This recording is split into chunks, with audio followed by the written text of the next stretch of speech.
correct. Okay, Mr. Guinea, you have the floor.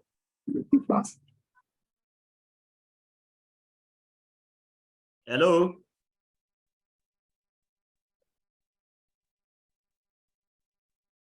Hello. It seems like Mr. Guinea's network is not. Is okay. I think can we move to the panel? Let's speak clearly so that we can make progress. Okay. Before we go to other methods, I don't know if I can continue. Yes, sir. Yes, sir. Before we go to other methods, let's quickly say that I think it's more appropriate to establish the premise, and the first responder are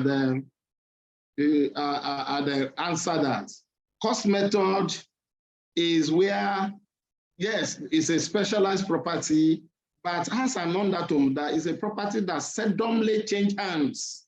Yes. Property where you will not have market information. So, and that underscores, it's a fundamental premise for application of cost method, except where the purpose requires it. If it's not that the purpose requires it, or there is a statutory violation that had made cost to be the required method, then before we can fall back to cost method, it should be that it's not just a specialized property, it's a property that seldomly change hands, right? Then there could equally be cases where it's a property that represents surplus on surplus utility in the environment, in the market. That is the situation where that is different from church. In this case, you can have a residential property, for example, you have a country home in a village. That is a surplus and excess utility that the market cannot support. At the end of that, in that circumstance, you fall back to cost as the last result. But for the purpose of church, it's because it's not an item that is usually traded in the market. So it's seldomly change hands. Now, but the last speaker mentioned about specialized property, issue of cost and profit method. We need to equally draw the attention of the participant to the fact that there are some specialized property with trade elements. Church does not have trade elements. In fact, church is not a business premises at all with the fundamental principles. It's only that in Nigeria, in Africa, and some parts of the world, we see church generating heavy revenue. But up till now, there has not been established principles of valuation that says church is a business premises. So we fall back to cost. But if it's a specialized property, particularly with trade elements, or what we call trade properties, like the hotel that the speaker equally mentioned, then cost should not be our first point of call, because conveniently you can apply profit method or quasi-profit method. In an event you don't have book of their financial record, you can fall back to quasi-profit method, which is throughput method. So these are just my comments further to the responses we have had. So that first response, I think, is very, very apt. Let's take note of that in responding to this type of question if it comes in our interview. And I think this has equally added to our skill, becoming essay surveyors and valuers. Now, what is the premise premise for using comparison? In one or two sentences, please. Comparison. The answer question on comparison. What is the premise? Under one circumstance, you say, yes, for this property, we use comparison method. Quickly, then we go to residual method. Then we go to profit method. Okay, Mr. Guinea, Oluwasegun Isaac, you want to respond? No, sir.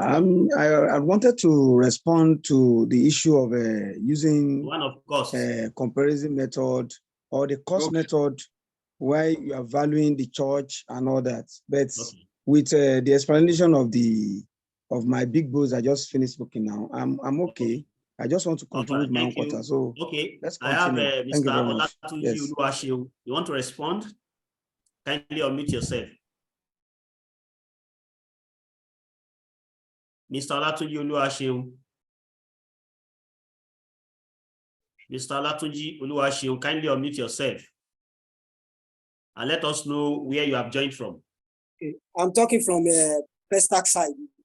Okay, Lagos. All right, go ahead, please. Good morning, everyone. Yeah, morning.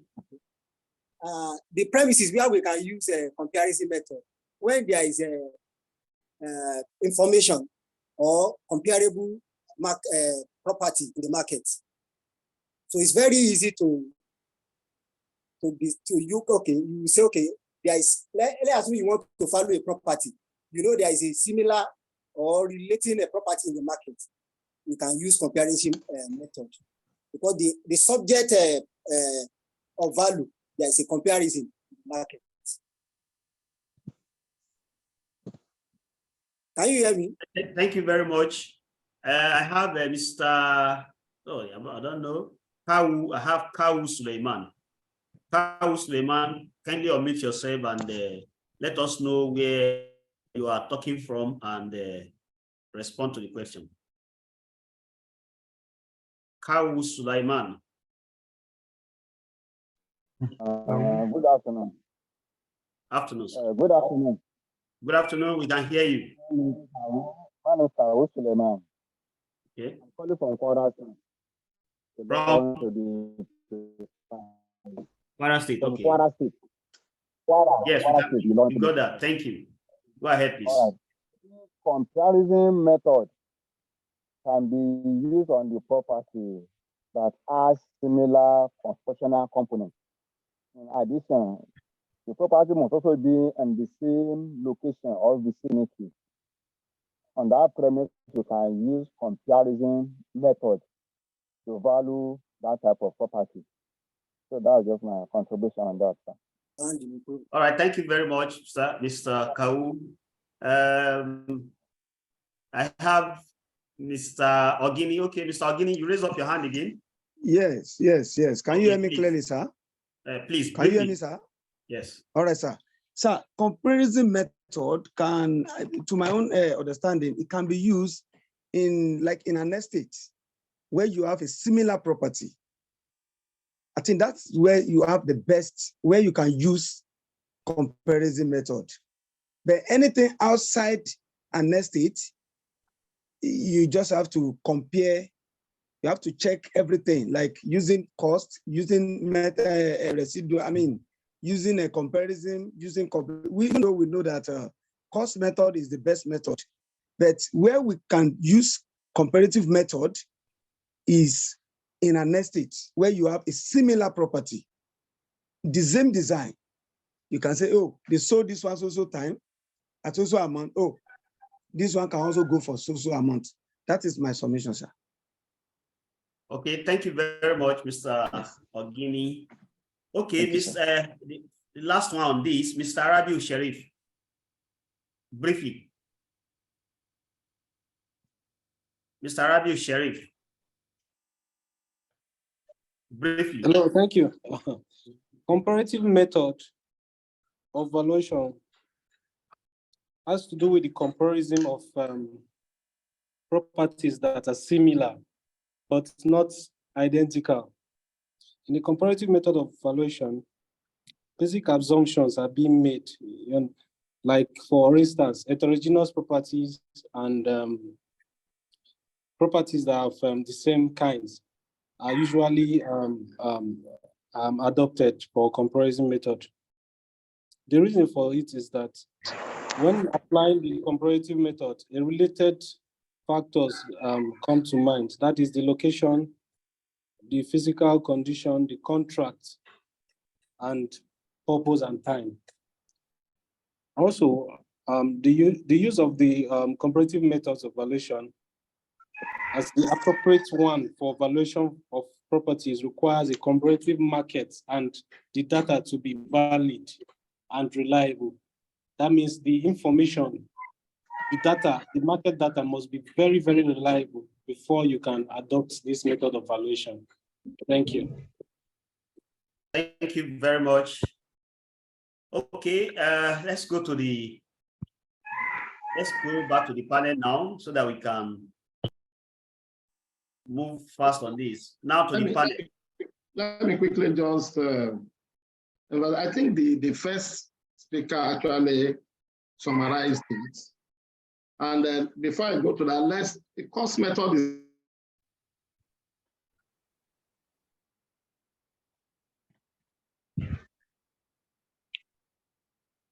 Hello? Hello? The best method, somebody mentioned that. The best method is said to be method is comparison. Okay, now that there is availability of market data. Market data, we talk about market information on comparables or similar properties, recent transactions in the same neighborhood or neighborhood of similar characteristics.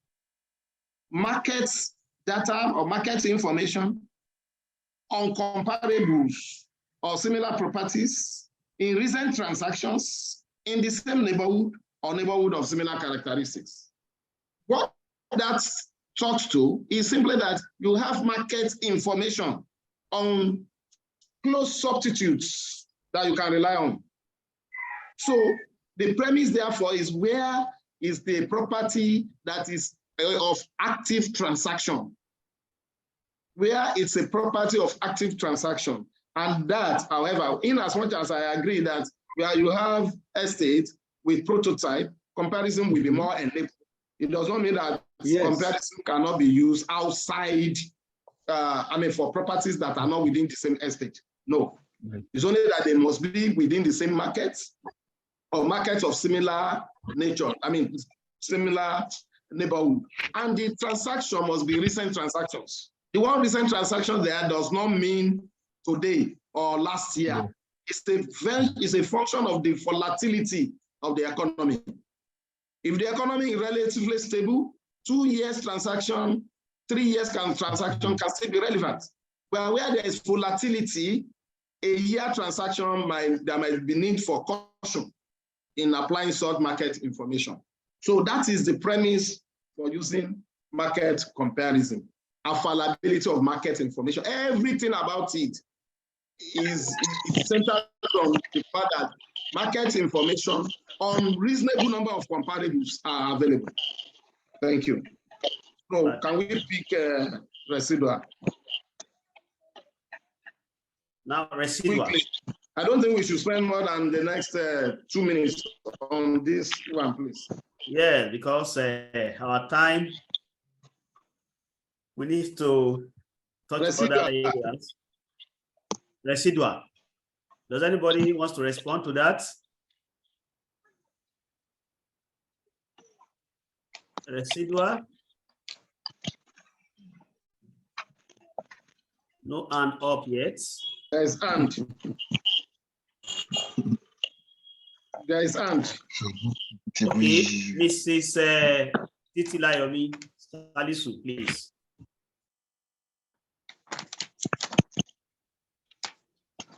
I think it's Udoka that I see here. Okay, Ms. Udoka, please kindly unmute yourself. Thank you, sir. Good afternoon, sir. Good afternoon once again. I want to just try you. I think for residual, it's more for vacant sites, vacant lands, and from a development approach. I think so.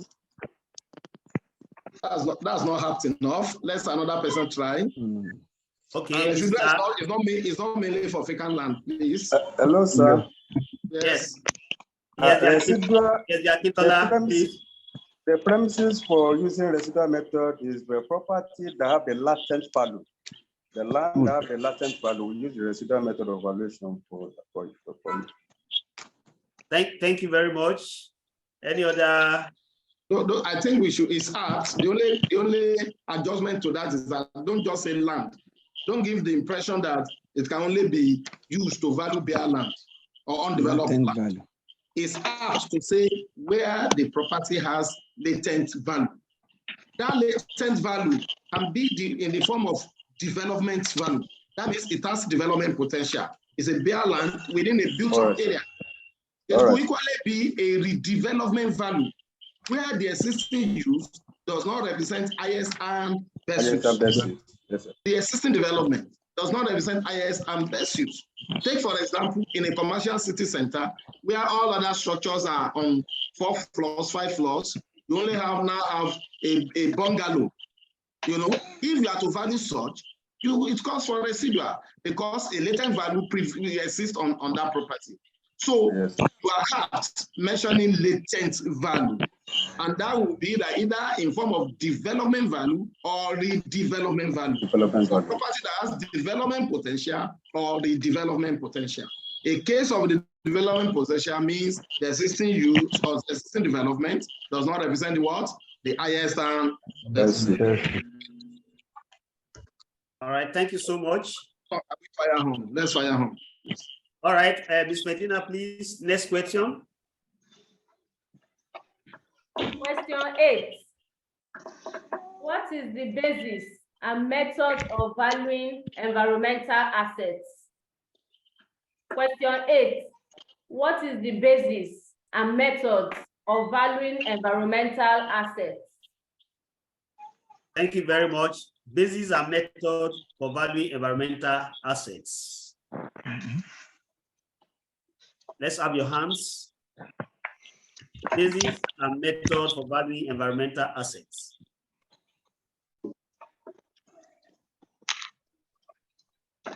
This is Cecilia. Kindly mute yourself.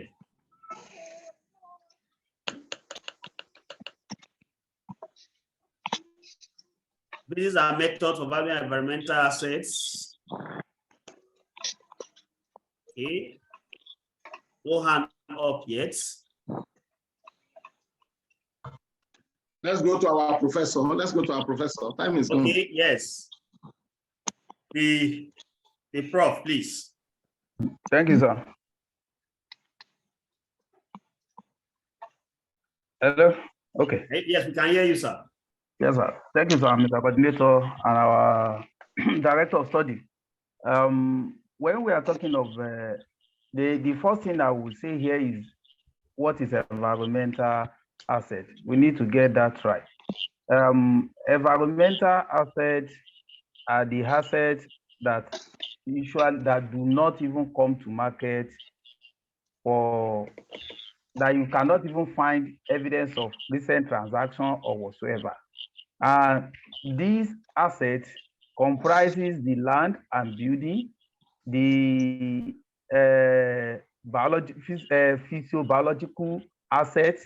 It comprises and all other ones.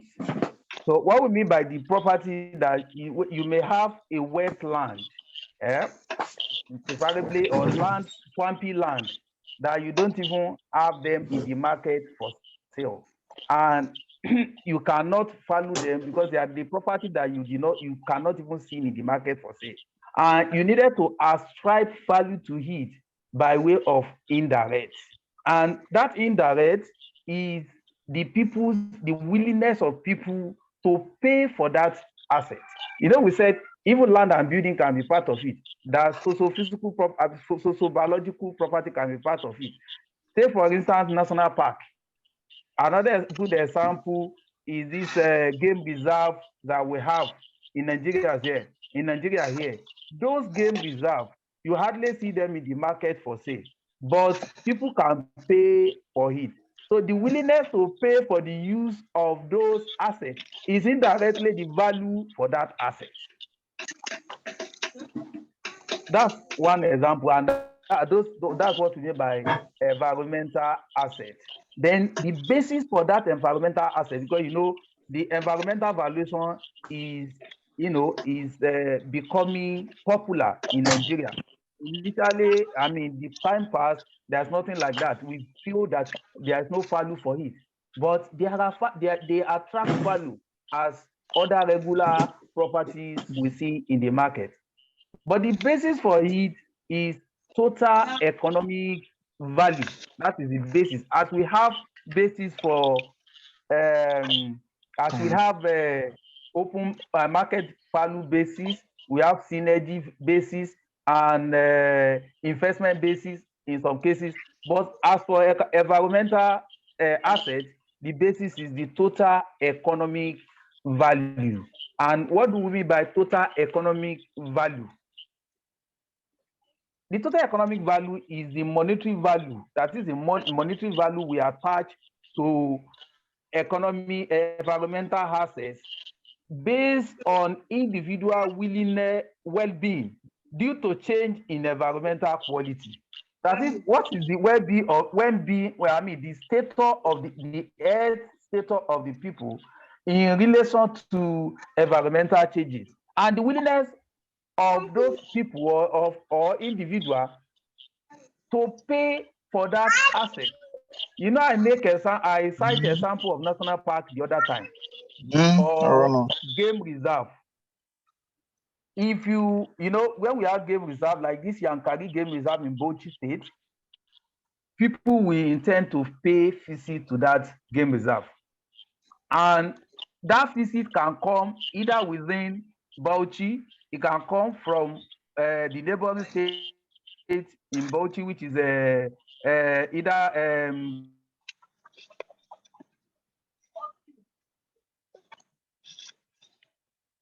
to go to visit that game reserve.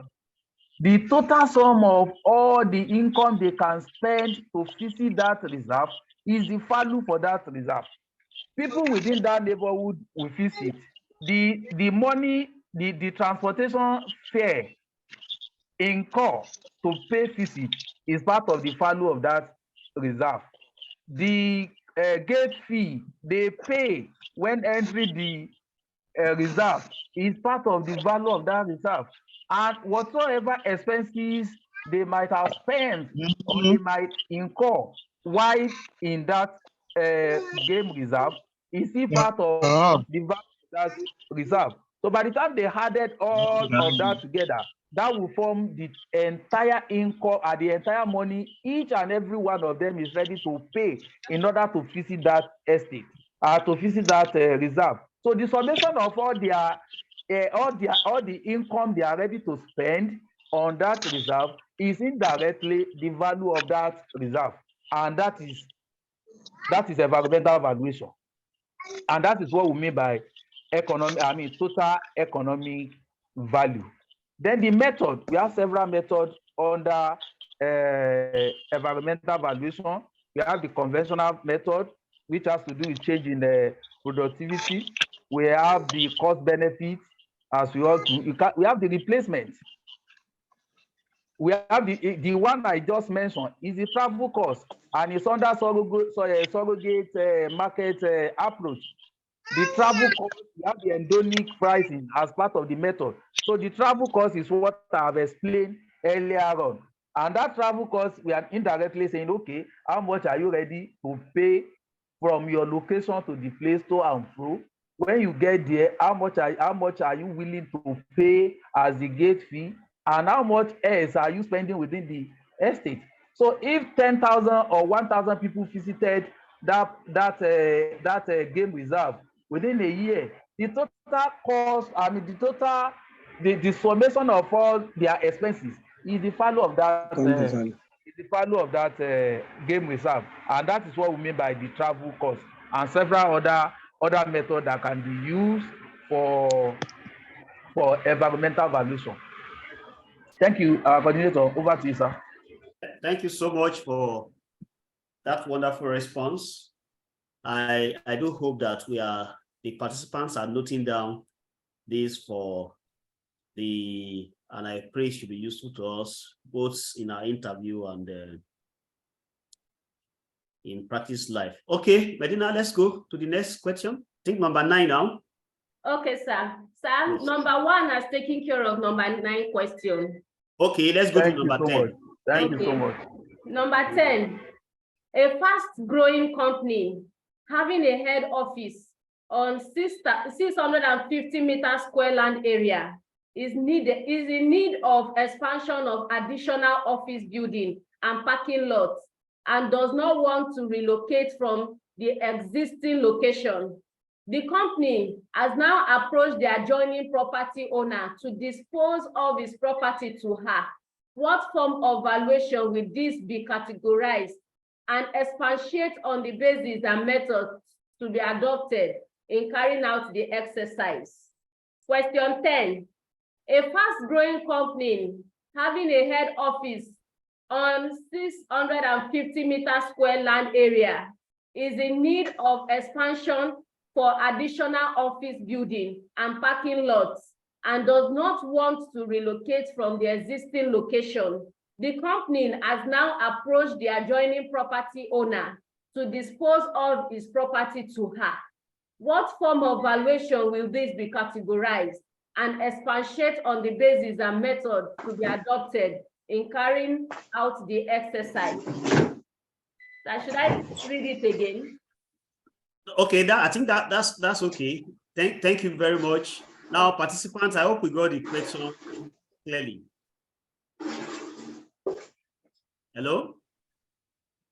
Now, let's raise up our hands. Let's read it again. Yes, can she read it again, please? Okay, please go ahead. Medina, please. Okay, sir. Once more. A fast-growing company having a head office on 650 square meter land area is in need of expansion for additional office building and parking lots and does not want to relocate from the existing location.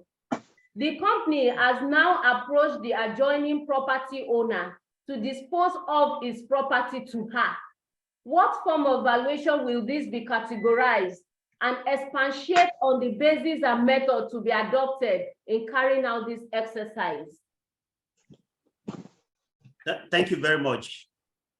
So the basis and methods, what kind of valuation will be carried out to buy the property of adjoining property for the purpose of expansion or additional office building and parking lots? Okay, what kind of valuation is required? What are the basis and methods? Okay, I'm looking for hands up. Hands. There are hands already. Okay. Okay. Mrs. Ayoba Mikale, please. Osage. Okay. Osage Ayoba Mikale, please. You have the floor. Okay, sir. Good afternoon, sir. Good afternoon, everyone. Absolutely. This kind of valuation is marriage valuation, and the basis will be to determine the marriage value. Method? Method, I think we can still use comparative method for it, if I'm not wrong. Oh. All right. Thank you very much. Any other hand? Any other person wants to try? Okay. Okay, in the absence of that, let's go, because of our time, let's go to the panel. Our professor, please. Okay, I have one hand up. Mr. ESV Akitola, please, quickly. Now, I think, to me, the method of that valuation and acquisition and the basis of valuation is good concern. The method now is the determine the cost and the cost of moving all my equipment or the property down to where the other property is good. I'm talking on behalf of the party that want to relinquish his land to the company. Akintola, please, you have to repeat. Sir, I said that particular valuation is acquisition. I'm talking on behalf of the party that want to relinquish his interest on the land to the company. It's acquisition, and the basis of that valuation is great concern. The method now, I will determine the cost, the cost of the cost method, and add up the cost of moving my material from that place, relocating my equipment. If I have any structure there, I have any equipment there I'm using before, to other place before the time I arrive at home, my going concern value to them. Okay, thank you, Akitola. He said he's looking at it from the perspective of the the owner of the adjoining site who wants to relinquish his interest to the owner of the office building. Okay, let's go to the panel. I can't find any more hands up. Let's go to the panel. Yes, thank you so much, our coordinator. The first speaker got it right. It's just that she could not give a further explanation on it, but she got it right. It's marriage value. If that question is talking about marriage value. Where marriage value, exists is where in most cases where the buyer is approaching the seller to sell.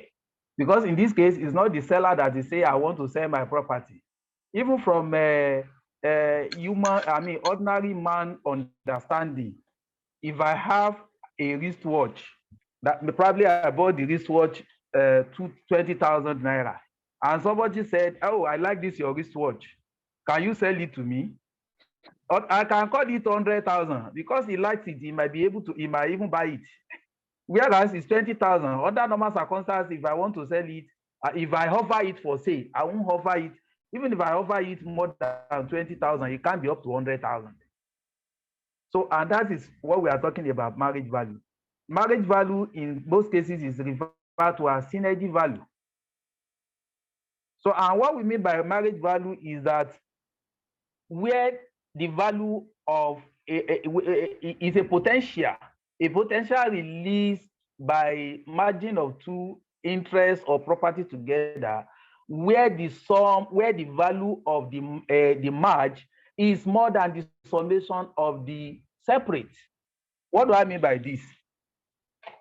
I merge two property together, property A and B, or interest A and B, and the value of that margin, or the value of merging the two together is higher than when I value this one separately, I value the other one separately, and sum the two together.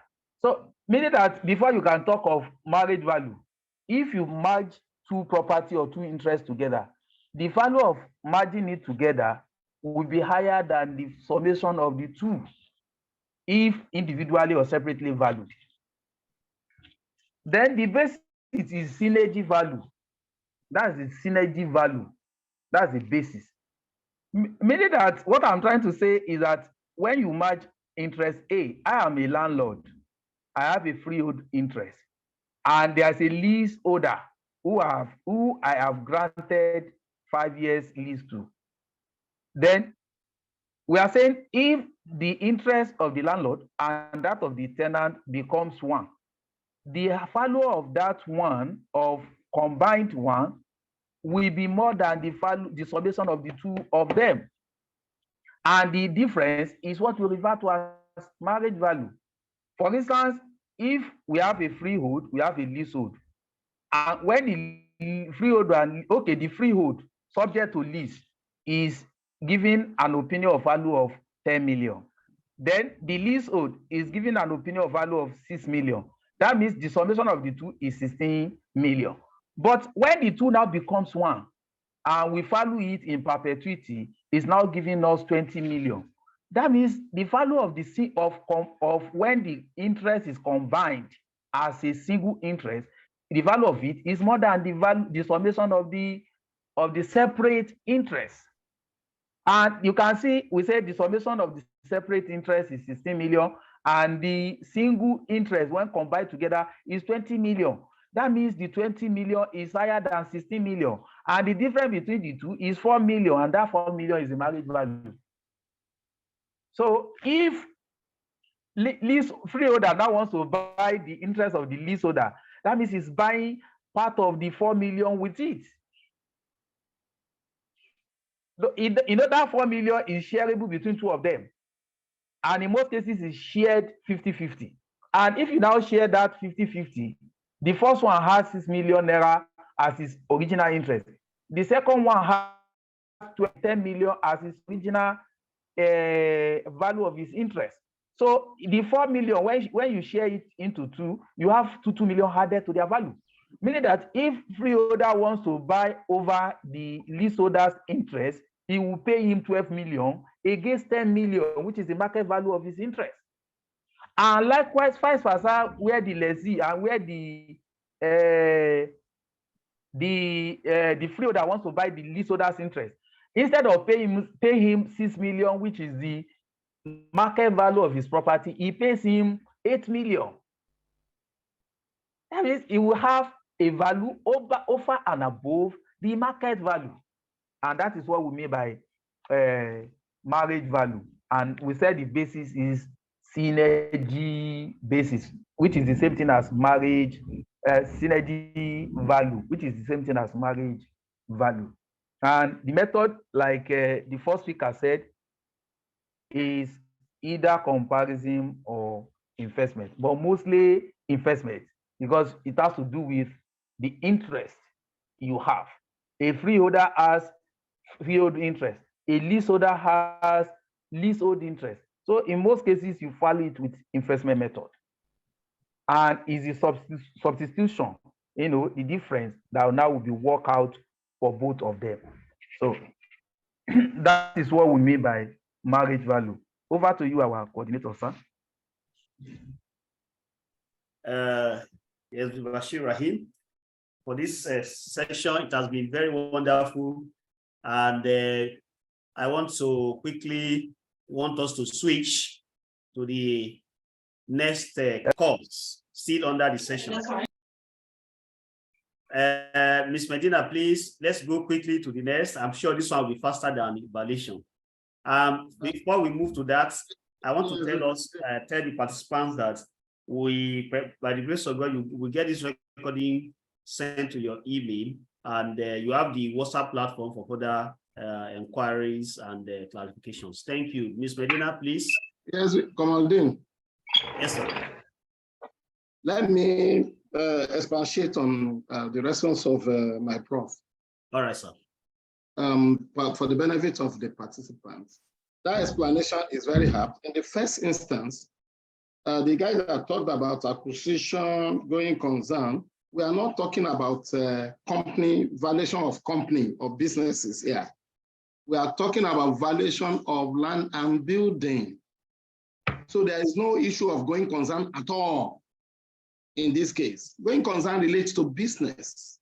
Seeing business as capable of being in operation for the next foreseeable future at a level of profit. That's going concern. So here we are talking about physical asset, land and building.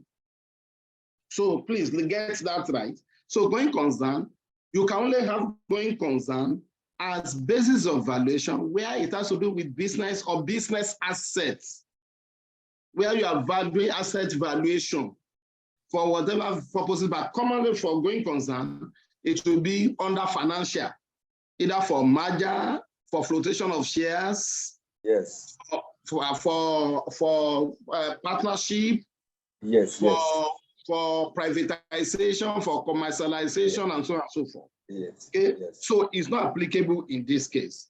Number two, now, my prof has addressed that question properly, that you are considering marriage value here. But the question that I want to clarify to our participants is that company, you should know that that company is a special purchaser. That is the case of a special purchaser. The seller does not want to sell. The guy has special interest to buy, right? Believing that buying, consolidating that, merging that physical asset to his own physical asset will increase the potential of their holdings. So there will be marriage value. From the explanation given, in marriage value, you can have legal merger, you can have physical merger. It's only that there can never be physical merger without legal merger. Our prof had emphasized case where you can have legal merger, where inside one single property, you have varying interests. So one interest subsumes the other, now become a combined interest. That's a legal merger. But in the case of this question, you will have physical merger and you will have legal merger. The physical merger is consolidating the two adjoining or contiguous property together. The moment the company acquires the nearby plots, that interest the proprietary rights will be transferred to the company. Then there is legal merger. Now, why will there be marriage value? Let me give you an example. Under Tinubu as a governor in Lagos State, he made a policy then that for land requirement for banking purpose, you need minimum of 1,000 square meters. It means if you have 700 square meter, 800 square meter, 850 square meter land, it's not bankable in Lagos. Now, if a bank has acquired 800 square meter and you want to process approval, they say, sorry, you cannot do banking purpose, banking building on this. It becomes a special purchaser to acquire the nearby blocks so that they can now consolidate the two and therefore be able to do bank. All of us here know the value of bank building. You know the kind of rent bank commands. Definitely consolidating the two assets together to achieve a banking building or even building an office structure that will be functionally efficient because you now have good parking lots, you have additional floors, you have good parking lots, you know that the income generating potential will be higher, the value as consolidated land too will be higher. So in this case, it's a case of special purchaser. It calls for marriage value concept so that you can determine what is the on-hand increment that will happen if the two are merged together. And that will now be the maximum addition that the thing can pay over and above the market value. So it's a case where there is what we call investment value to a particular business. So this question is very practical, but very, very loaded. That you see, it will enable us to be able to apply foundation principles when you are talking about this kind of scenario. So in this case, that company is a special purchaser. And for valuation from the perspective of any special purchaser, you have to consider what addition in value will such attract. And that is the case of marriage value. Thank you.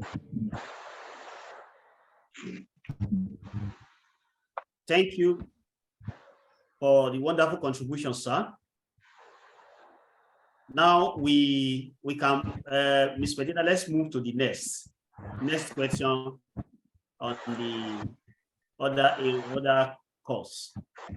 Thank you very much, sir. So we are starting with plant and machinery valuation. Question 1. What are the assets to be considered in plant and machinery valuation? Question 1. What are the assets to be considered in plant and machinery valuation? What are the assets to be considered in plant and machinery valuation?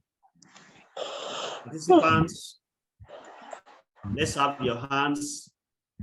What are those assets to be considered in plant and machinery valuation? Okay, I'm looking for hands. Not found one. Give us a list of those assets to be considered in plant and machinery valuation. We have 3 hands already. Okay, I have Mr. Adeyemi Olaiwola. Please kindly unmute yourself and respond. Good afternoon, the panels, and good afternoon, Mr. Lawal. It's been a while, and it's nice to see you again. Thank you so much. What to be considered in plant and machinery valuation are just 2 main aspects: the movable and immovable assets. The movable ones are the like something like vehicles, while the movable ones are the machines that are installed that you cannot move them about, and part of the properties too. That's all. All right, thank you very much, Mr. Adeyemi Olaiwola. Mr. Adekunle Shijuade, you have the floor, please. Thank you very much, sir. Yeah, and the things to be considered, like you have said, in addition, we have the building, the land itself, then the plants. Plants are combinations of 2 or 3 machines, 2 or more than 2 machines. That's then machines itself. That's a single machine that doesn't combine 2 or 3. Then we have spare part as well. Those things we need to put them into consideration as well. All right, thank you so much. This person didn't register with his name, but I have an email. Please kindly change to your name so that we can have, that's the rule. Mr. Ogini, you want to add something to that? Yes, sir. Yes, sir. Sir, okay, please go ahead. With the question asked, the 2 major assets we have is intangible and tangible assets. Then under tangible assets, there are the things that you can see. For example, land, building, that's landed property, then buildings on the landed property. Then intangible, the examples there are things like a goodwill message, then the company name, then the company, I think the company trademark, those things that you cannot see, but they are there. Thank you, sir. Thank you so much. But you didn't tell us your name because you used your email. My name is Ozua Akoma. Okay, Miss Ozua. Okay. Yes, sir. Thank you. I think we can move because of our time. I'm sorry, Mr. Akitola. We're supposed to take 2. Okay, let's hear you. Let's hear you briefly. I just want to add this one to it. Okay. Things to consider in valuing the plant and machinery valuation after determining movable and non-movable. We look at the brand name, maker, serial number of that plant, year of production, year of installation, year of purchase, cost of installation, cost of purchase, and we also look at the exchange rate. So those are the things that we look at in value the plant and machinery valuation. Thank you very much. You have given us additional information. Okay, let's go to the panel quickly. The director of study is our technical experts, major technical expert here, and the other members of panel can also contribute. So to the panel. Thank you. Yes, welcome again. In the first instance, let's get the question right. The question does not ask us, what do you have to consider in plant and machinery valuation? The question says, what are the assets? Okay, yeah. So we should be mindful of our question. Anyway, incidentally, it's not an exam, it's an interview. So we have privileges. So what are the assets to be considered in plant and machinery valuation? That's the question. Not what are the data or information. Okay, now taking it from there, participant here should know that plant and machinery valuation is not a complete asset valuation. It's a subset of asset valuation. Asset valuation is broader. Plant and machinery valuation is a subset of asset valuation. Therefore, it does not include land and building at all. And it does not include intangible assets. Company assets, you can have the tangible, you can have intangible, you can have financial. These are the categories of company assets.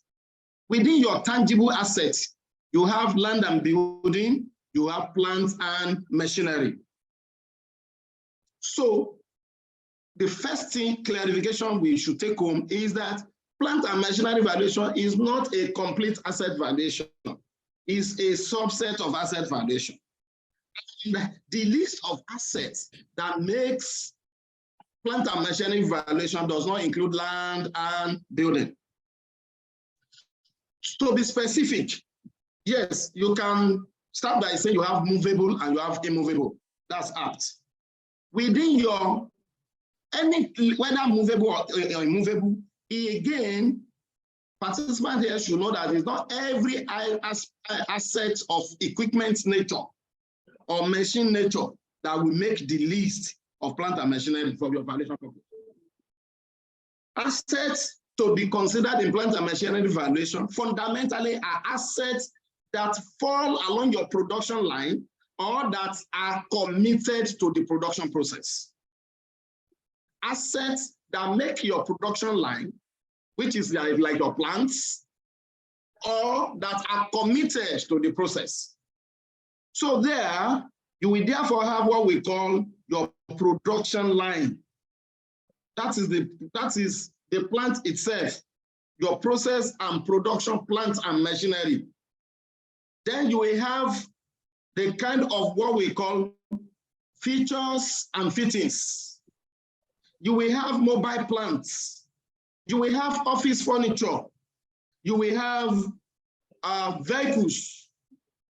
You will have transport infrastructure where there are rails, where there are trams. Then you can have tools and equipment, all of which must be identified as being used in one area or the other for the production of the goods and services for which the companies engage in. Now, if, for example, a company engages in sales of vehicles, motor vehicle that they are selling will not form part of the list of plant and machinery valuation there. But vehicle that they use to carry those vehicles, for example, will form the list.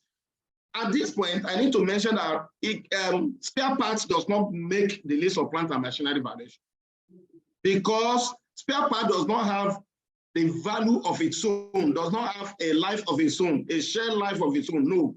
Spare part is for maintenance. The moment it's used in the plant or in the equipment or in the machine, the machine will assume the value of it. So it's not to be valued on its own. Just like raw materials is not to be valued on its own. Just like goods in progress will not be valued on its own. Just like your finished goods does not come to the list. And on no account does intangible assets come into the list. What makes your intangible assets include goodwill? Madam, it's not goodwill message, Joe. You must be a party man, a party woman. It's not a goodwill message, as you mentioned.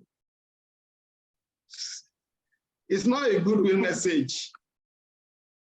Sorry, I've been directed to run my video. You know, I have a lot of gas. Okay, it's not a goodwill message. Goodwill is an intangible asset. Patent right is an intangible asset. License is an intangible asset.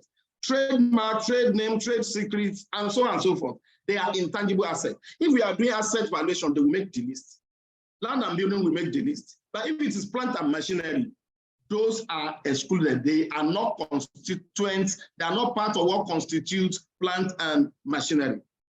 Within the list, even if there are equipment nature that will not make the list of plant and machinery, particularly if they serve land and building. And in the ordinary sales of land and building, they will go with it. They are not part of what you commit to your production line or processes. Hence, primarily, whether movable or immovable, what will make your list or asset that will be considered your plant and machinery valuation will be assets that fall along your production line or that are committed one way or the other to the process of the production of your goods or services. And they include the various types that I've mentioned, the various categories that I've mentioned. Noble colleagues, spare parts does not come in. Goodwill or all forms of intangible asset does not come in. I think this has been explicit enough. I don't know if we have any need for, okay, let's hear from other panelists, any further contribution. Now, that this is fundamental principle. But for whatever reason, in practice, you can have a case where your client will ask you for add this to it. That's a special case, and that will require what we call disclosure in your reports. Because you will be working outside the fundamental principle. So for people to understand the color of your value, you must disclose what you have done that is not in line with the fundamental principle. Thank you. Thank you very much.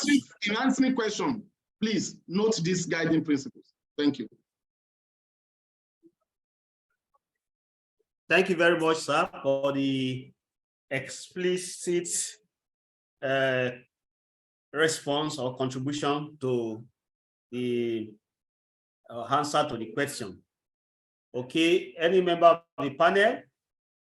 Any contribution from the panel? All right, if no contribution, Hello, let's move quickly to the, yes. Yes, Bashir? Yeah, thank you, sir. All right, I just want to emphasize what our director of study has said. I think what the participants are missing up is asset valuation for going concern. They believe is still part of plant and machinery, valuation for plant and machinery alone. It's only when you are when you are carrying out asset valuation that you include land and building, as rightly said by our director of study. So there is a difference because that mix up we usually mix the two together. When you say plant and machinery, people believe it's the same thing, or is the same thing as asset valuation. You know, it's only when an asset valuation is required and it's for going concern that you'll be talking about intangible assets like goodwill, trademark, all those will now come into it. But if it is just plant and machinery alone, it's just an aspect of asset valuation. So you go along with the instruction given and you only consider plant and machinery. Thank you, Mr. Coordinator. Thank you very much for the wonderful contribution. And let's quickly move. You see, today, all of us, we have to be here because by my time now is 14 minutes past 1. Ordinarily, this session, even by the extension by 1 hour, is supposed to stop by 10 minutes past 1. Okay. Before we proceed, I know the panelists, we agree that we still extend, but let's hear from the participants. Maybe they are not enjoying it anymore. Maybe we should end the session. The participants, please, 1 or 2 persons should respond for others. We have exceeded the time. Should they extend further? We really enjoy it, sir. Let's continue. Oh, okay.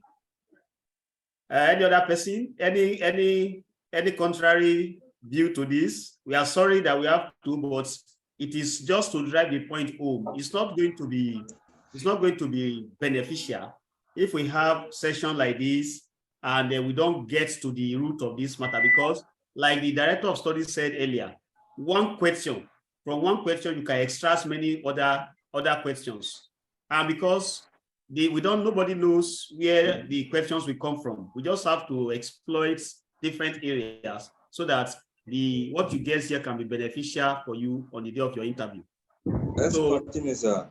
We should move on. Yes, sir. Go ahead. All right, thank you very much. Ogini raises his hand. Please, let's hear him. Hello, sir. I didn't get that, sir. Ogini, there's somebody that raises up his hand.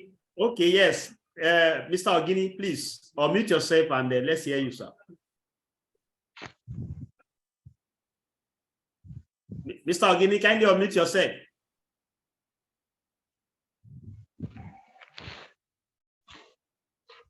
Okay, I think we can continue because of time, please. All right, Ms. Medina, please.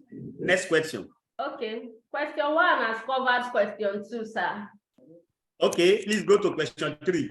Question 3, in plant and machinery, purposes of valuation are classified as insurance, financial, and market valuation. Mention any 3 purposes under financial.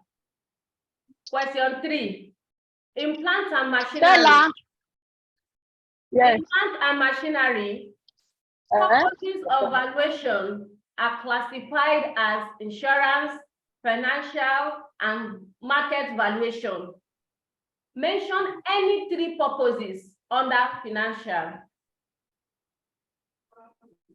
Thank you very much for the question. Three purposes under financial. Mr. Ogini, you want to bear the cards? Okay. No, sir. I really want to understand that. So what I want to say earlier is that if we can take it to 2 o'clock, we appreciate that. We are enjoying it. Like our director of study, if you see the way he break these questions under the plant and machinery, I really appreciate it.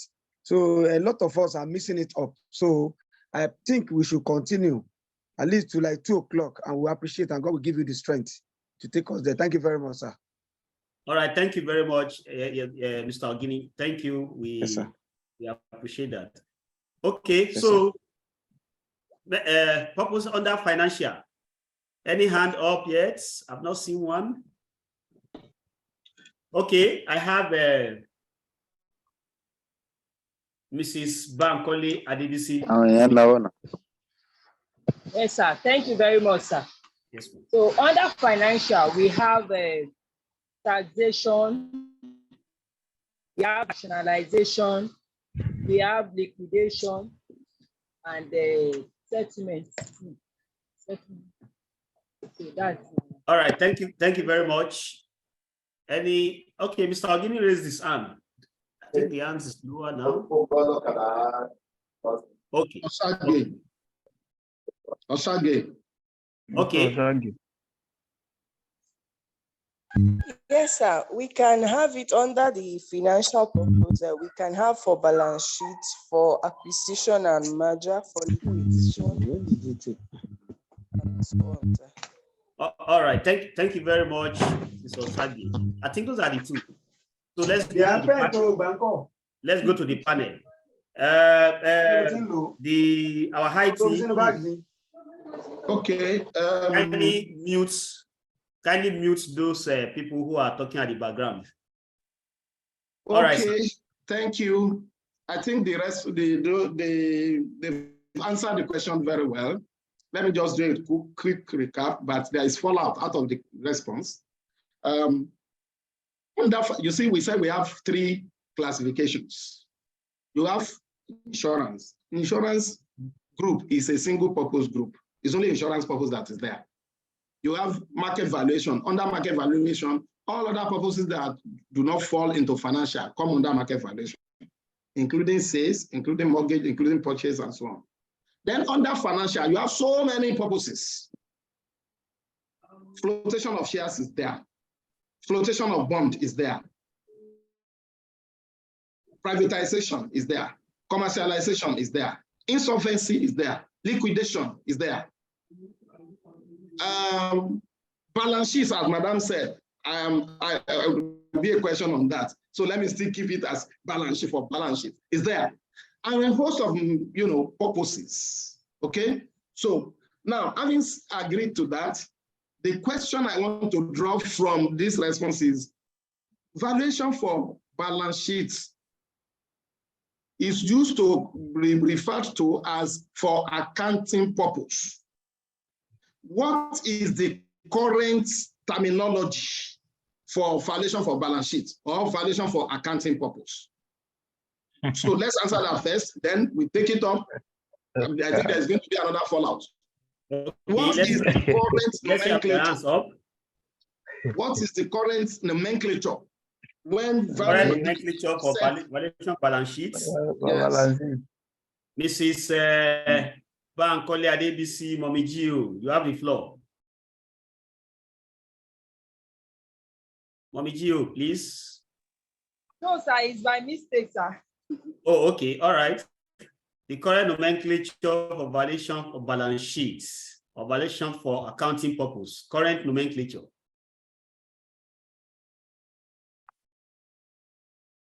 Let's have your hands. Current name for it. We have a hands on already. Yes, I have ESV Busayo Adegoye. Please, you have the floor. Okay, thank you, sir. I just want to make an attempt, sir.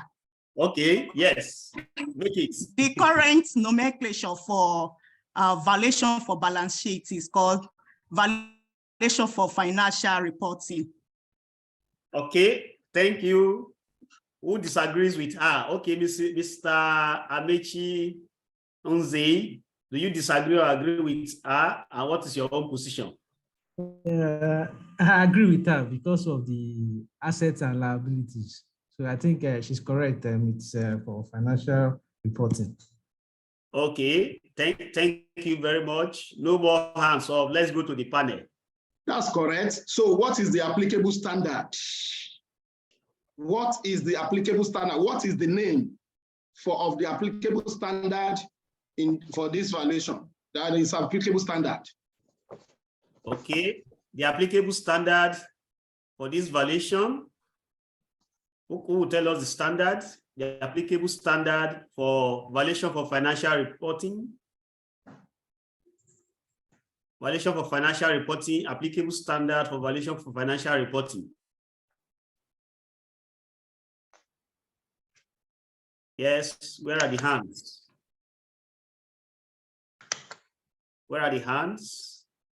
Applicable standard, applicable valuation standard. When we say standard, applicable valuation standard for valuation for financial reporting.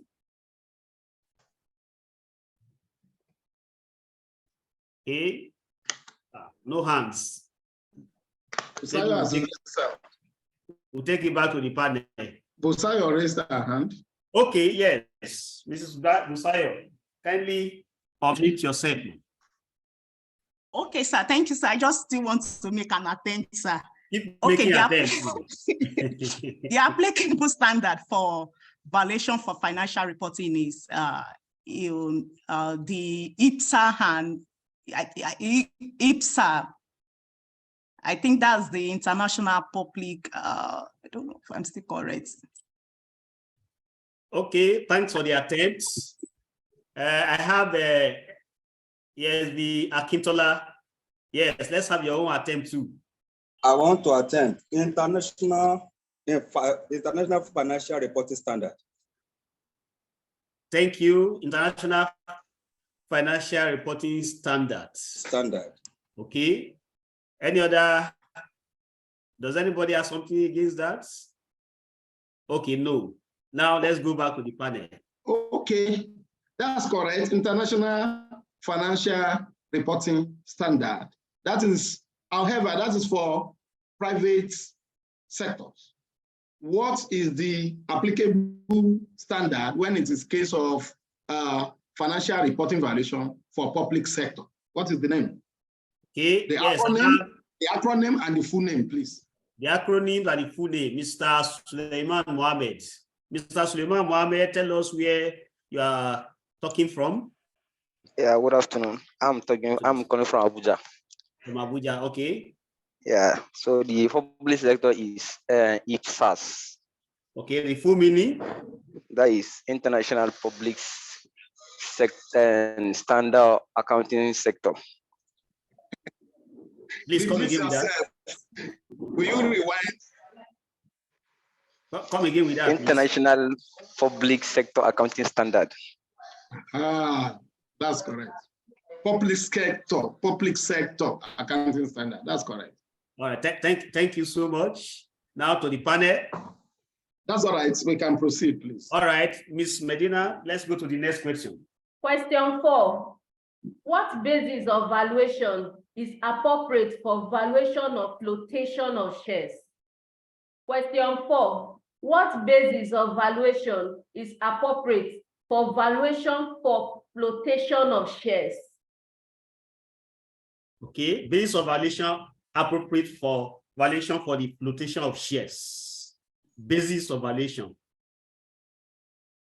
appropriate for valuation for flotation of shares. Response from the participants. Response.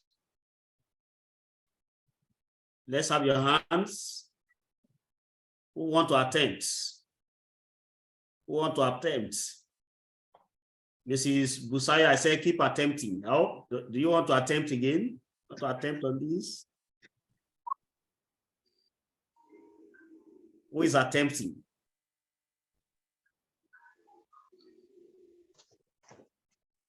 Okay. Basis of valuation for flotation of shares. Flotation. Okay, I think I have. Yes, I have. Mr. I don't know whether it's Mr. or Mrs. Okay, Ileyemi Nuruddin. Tell us where you have joined from, and omit yourself and make your attempts. I'm from Lagos, yes, sir. All right, go ahead, please. Basis of valuation appropriate for valuation for going concern basis. Going concern. Hello? Hello, we are here.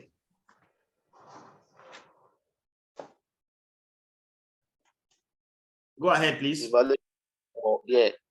Valuation, most appropriate for flotation of shares, going concern basis. All right, any other? Does anybody agree or disagree with him?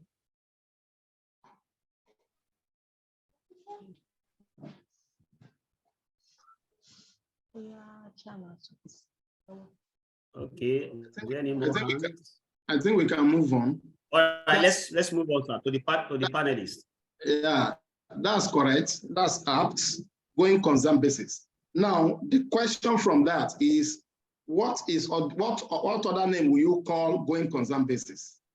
That's number one. What other name will you call going concern basis? Another name for going concern basis.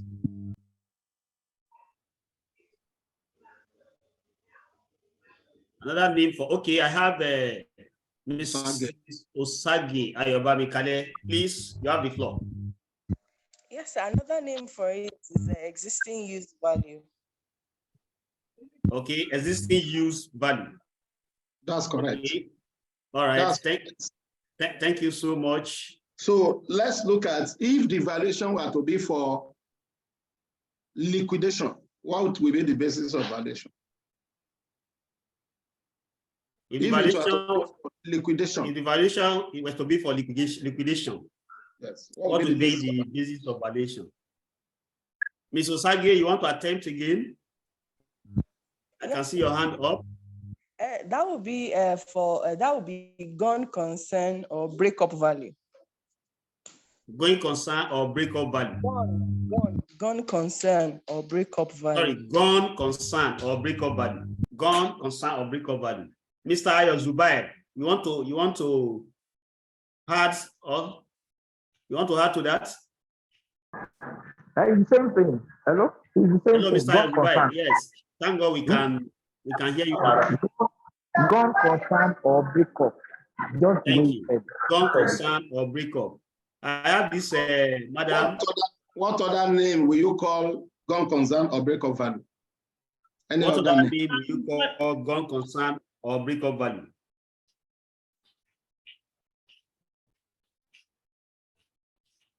Udoka. Hello. Good afternoon, sir. I believe it's alternative use value.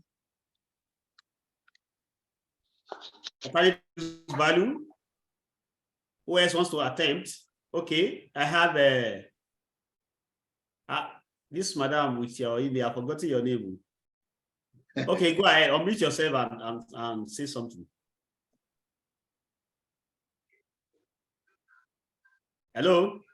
Hello, sir. It's first sale value. What do you call it? First sale value. First sale value. Yes, sir. Okay, let's go back to the panel. Panelists. Thank you. Okay, it's right to call it alternative use value. But another name again for it is hope value. Hope value. Hope value. Okay. Hope value, yes. First sales value is not a basis of valuation under liquidation. First sales value is a basis of valuation for mortgage or for distress sales. For mortgage or for distress sales.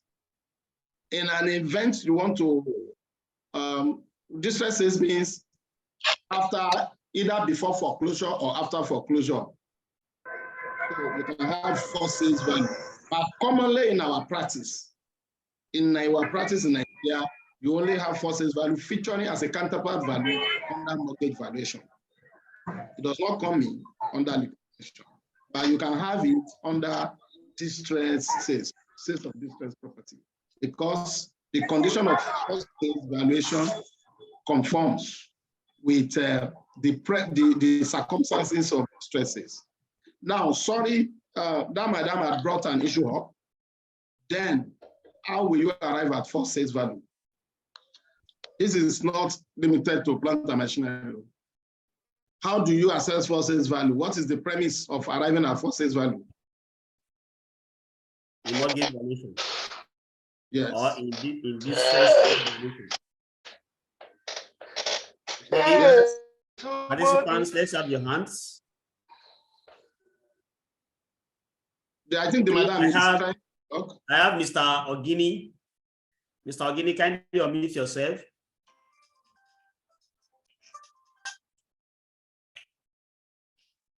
Yes, sir. Okay. Thank you very much, sir. You're welcome. To arrive at first sales value, that should be the 2/3 of the whatever the figure you got from open market value. Please say that again. I said to arrive at first sales value of any valuation is to be the 2/3 of the open market value. Okay. All right. Thank you so much. Other participants, do you agree with him? On how to, okay, I have Mr. I think that woman with email has her hands up. Okay, please, before Mr. Amechi, madam, kindly unmute yourself, please. It's only determined or obtained when the company is experiencing and when they are, I don't know how to put it.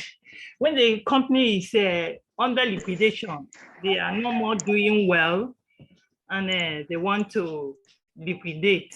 So they try to, one will work on it and arrive at a first save value. How do you arrive? How do you arrive at the first save value?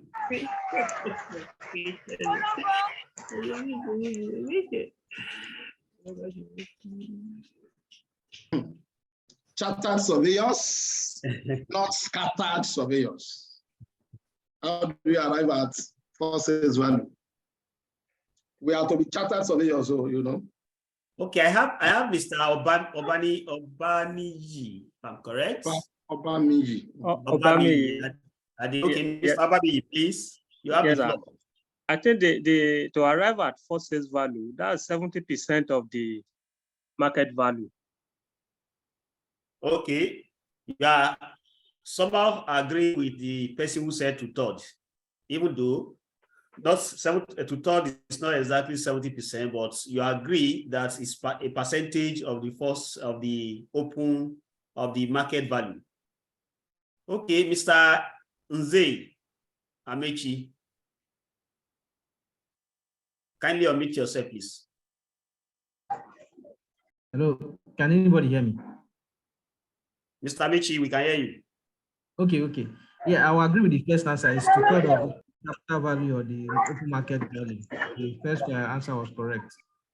Okay, I think this is a convenient point to go back to the panel. Panelists. Okay, thank you. I can see that my coordinator is already laughing. I would have left him to handle this. Anyway, you see, that is the joy. I mean, that's the value of this interaction. Huh? Yes. That's the value of this interaction. Permit me to say that there is no any fundamental principles, any known principles world over that says for sales value or that attach a percentage of market value to be a for sales value. It does not exist anywhere except out of our, maybe out of our intuitions or out of our general belief. So it's wrong to say for sales value is 2/3, just as it is wrong to say for sales value is 70%. Because if you look at what for sales value is, for sales value measures propensity for immediate sales of property, irrespective of the asset. Propensity for immediate sales, what is the tendency of having immediate sales? Sales under limited time. That is what it measures. In that wise, if it's an active market, if it's a property of keen demand, the for sales value can be as high as 90% or even closer to 100%. If it is a buyer's market or a low-end market and it's a property that is not of keen demand, it can be as low as 20 or 30%. Nobody will attach that percentage to it. We are to measure probability of immediate sales. What is the tendency of having this property sold within short time? Every property has time on market. I don't want to go into that technical aspect of our profession, right? But because you cannot exercise patience to wait, you want quick turnover, you want to quickly convert it to cash. What discounts will attract immediate sales? That discount, there is no fixed percentage to it. Let me give you an instance. In Nikaya some years back, I think running to about 10 years ago, Bro introduced a property into the market to be sold under private treaty. And when they started seeing offer, they withdrew it from the market. After about a month, they brought it back, they advertised it, and they said it's now going to be sold under tendering. Do you know that because of the demand, they realized more than the market value they asked for in the first instance? So it's the market and the nature of the property that will determine what discounts, what liquidity premium you will allow to attract immediate sales. So there is no any fundamentally established principle that says it's 2/3, just as there is no one that says it's 70%. It is now, this is where your understanding of the market and the nature of the property. You see, I mentioned earlier that valuation is like study of consumer behavior, analysis of the market. With this nature of property, okay, for example, in the recent time, we introduced a property in the market for JV.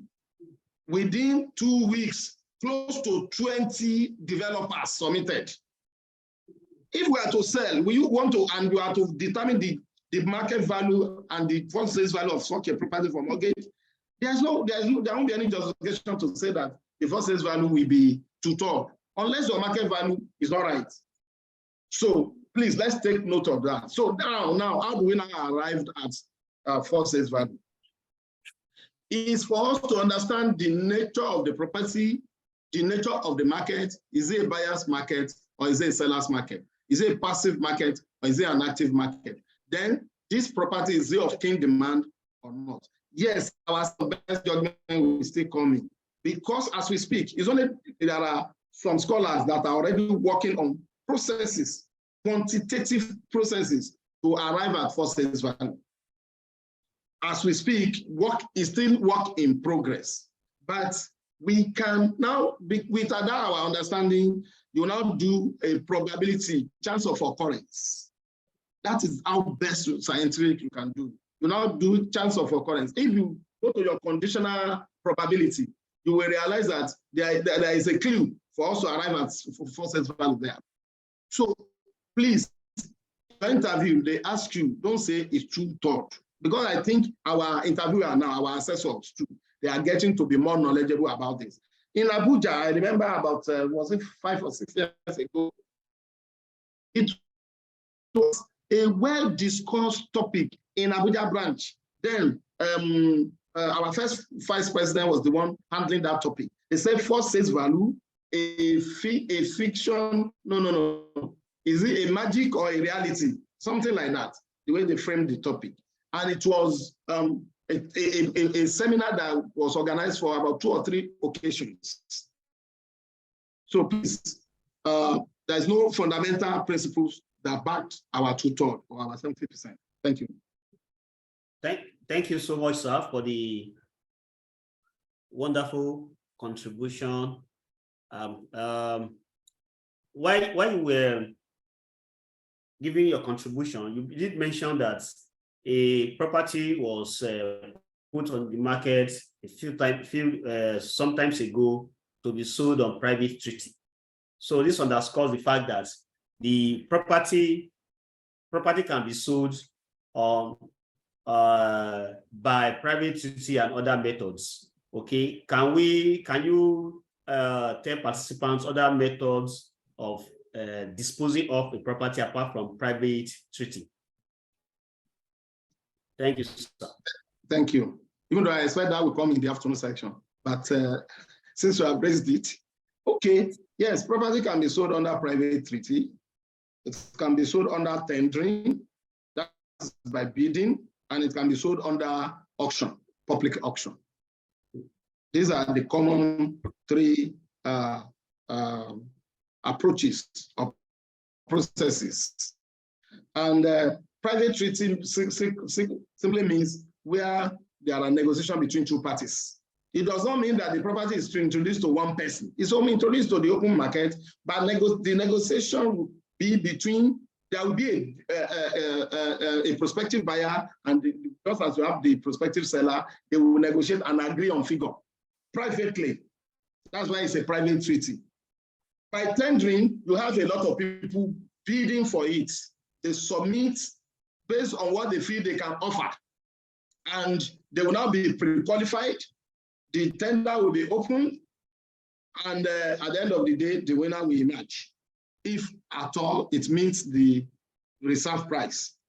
Then by public auction, is going to be in the clear eye of the public, and that is public auction, in which case they will drive the sales publicly there. People will tender, people will be offering, and there will be counter offer, you are offering there. So people will try to outbid one another. And if they meet the final bid meets the reserve price, the auction reserve price, then the property will be sold. So these are the one under private treaty is the common practice that we have, where you advertise your property and people will start, they will give you offer, you give acceptance, or you give counter offer between party, seller and buyer, and you close the deal. Now, irrespective of these processes, the issue of documentation, any of the processes does not preclude the issue of documentation. It's only the way the property is promoted in the market for sale that, can come under any of the 3. Thank you. Thank you so much, sir. Okay, Ms. Medina, let's go to the next question. So question 5, valuation for liquidation will require what basis of valuation? That has been done. Okay. Question 6 now. Okay, sir. Implant and machinery valuation, cost information can be reproduction cost or replacement cost. Explain the difference. Question 6, implant and machinery valuation, cost information can be reproduction cost or replacement cost. Explain the difference. Thank you very much. The difference between reproduction and reproduction cost and replacements. Can we have, okay, who is going to start? Let's have your hands up. The difference between reproduction cost and replacement costs in plant and machinery valuation.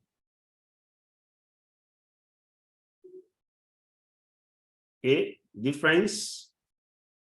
Who wants to make attempts? Okay, I have Mr. Nzei. Mr. Michi Nzei, please go ahead. Yeah, let me just make an attempt, sir. Reproduction costs, I think it estimates the costs that will exactly reproduce an asset to specifications of, I think the damage or loss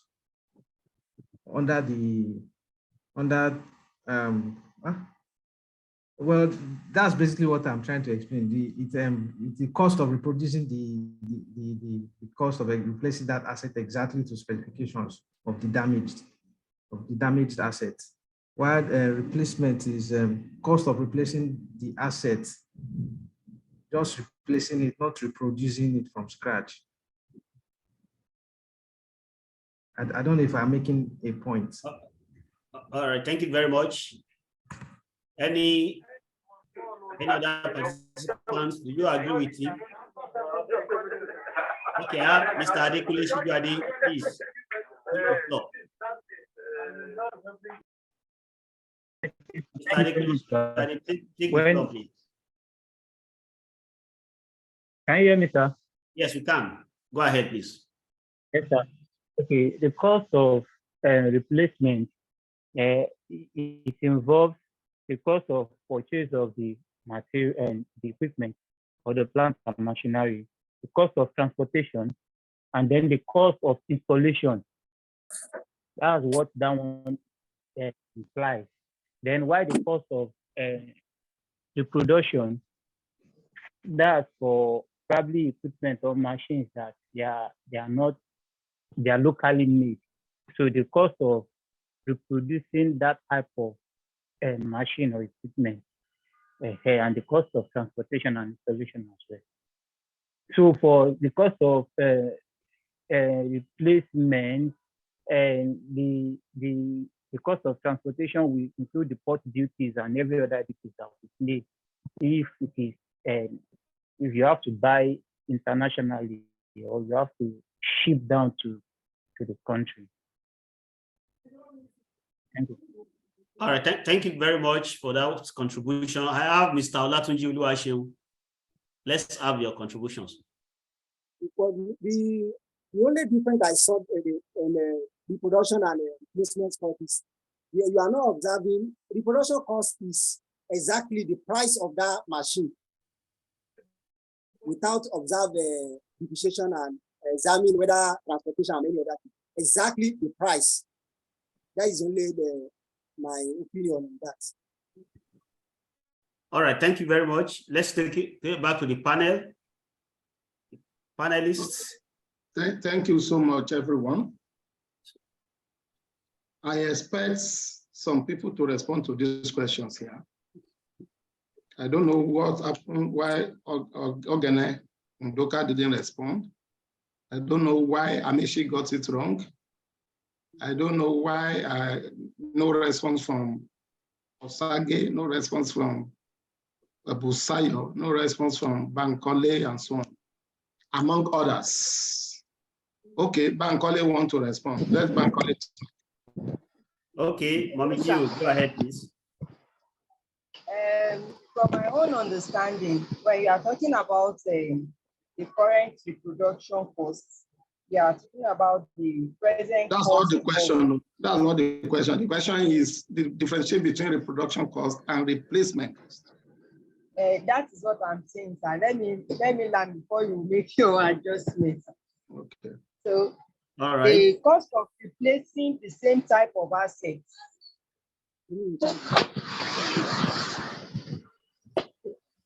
Hello, sir. Continue. Yeah, we can hear you. Can you hear me, sir? Yes, we can.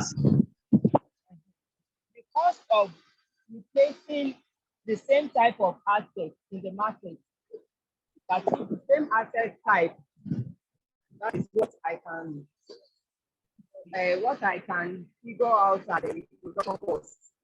But when you talk about replacing, all associated with costs incurred on installation and commissioning. That is the little that I can pass the difference. All right, thank you very much, madam. Okay, let me answer that question. I don't know, maybe ESV Bashir will design penalty that pay, just as he did for Jose. When you talk about reproduction costs and replacement costs, noble colleagues, the first thing you should have in mind is here we are talking about cost information. It's not your job to reproduce anything or to replace anything, but the nature of cost information that you obtain in the course of market survey for you to be able to carry out your valuation. Now, when it is reproduction cost, a lot of us paraphrase around it, almost, trying to achieve it. Even Bankole, reproduction cost is where you get the cost information of the exact specification, exact model, exact asset, exact equipment, not close substitute, not similar, the same thing, the same model. Then that cost information will be, is what we call reproduction cost. It means that under the production cost, it will be under the same technology. The capacity will be the same. Fuel consumption will be the same. Space requirement will be the same. Everything. Because it's the same specification. It's the same model. That is the reproduction cost element. Like Bankole was trying to say, it's a current reproduction cost where you obtain the original cost of a new one now, even though the one you want to value is old. But the same model, the same type of asset. Just like if it were to be land and building, we'll say the same design, the same space requirement, space allocation, the same number of tons, everything, design for design. And that is the reproduction cost. Replacement cost is where you have to rely on cost information of close substitute. An asset that is not the same thing as the one you want to value, but is a close substitute in the sense that it can produce, it has the same capacity with what you want to value. It can render the same utility with what you want to do, what the one you want to value. That is a replacement cost. So the difference between the two is that the exact machine you are to value or plan you are to value, when you are trying to do referencing, get cost information from the dealer or from the market, you are able to get market information on brand new one of that same machine. That's reproduction. But you reach out to the market, they say, oh, no, that model is no more available. This is the model, but it performs the same function. Then that's replacement. Let me give you something closer. Let's say you go to medicine store, pharmaceutical store, with a pack of a drug that have been recommended for you, and you don't get there. There are cases when you show them the pack, they say, okay, we are coming, and they bring that same drug with that same pack for you. That is analogous to our reproduction condition that we are talking about. But in some cases, tell you that, oh, they look at it, they look at the mix, the chemical composition and everything. They say, sorry, we don't have this exact one, and we have another one that will do the same thing, that will solve the same problem. Then they say, okay, are you sure you are? And they bring it. That one is the replacement cost, the cost information for that. So where the cost information is of close substitute, and asset that can render the same utility compared to the one you want to value, then that's the replacement cost. In that situation, you should know that the technology might not be the same. There can be some elements of obsolescence, either in what you want to do with the one you have the cost information of. So I think that is explicit enough. Thank you very much, sir. Yeah, thank you. Yes, yeah, Ms. Medina, let's go to the next quickly. Okay, sir. Question 7. Cost to cure expresses the approach of assessing what form of physical deterioration. Number 7, cost to cure expresses the approach of assessing what form of physical deterioration. Physical what? Deterioration. Yes. Okay, cost to cure. Okay. Now, participants, attempts from the participants, attempts, put your hand. Okay, I have Ms. Udoka Ogene. Kindly unmute yourself and respond. Good afternoon, sir. Afternoon once again, ma'am. Good afternoon, sir. That's curable depreciation. Hello? Yes, sir. I said that should be curable depreciation, sir. Curable depreciation. Okay, any other attempts? Who disagrees with her or wants to add something to what she has said?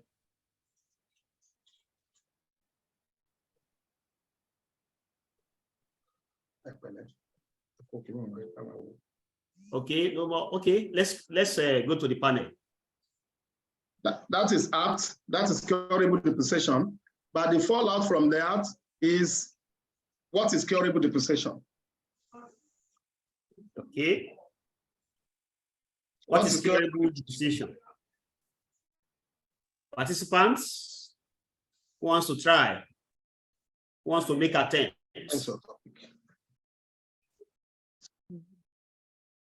Make attempts.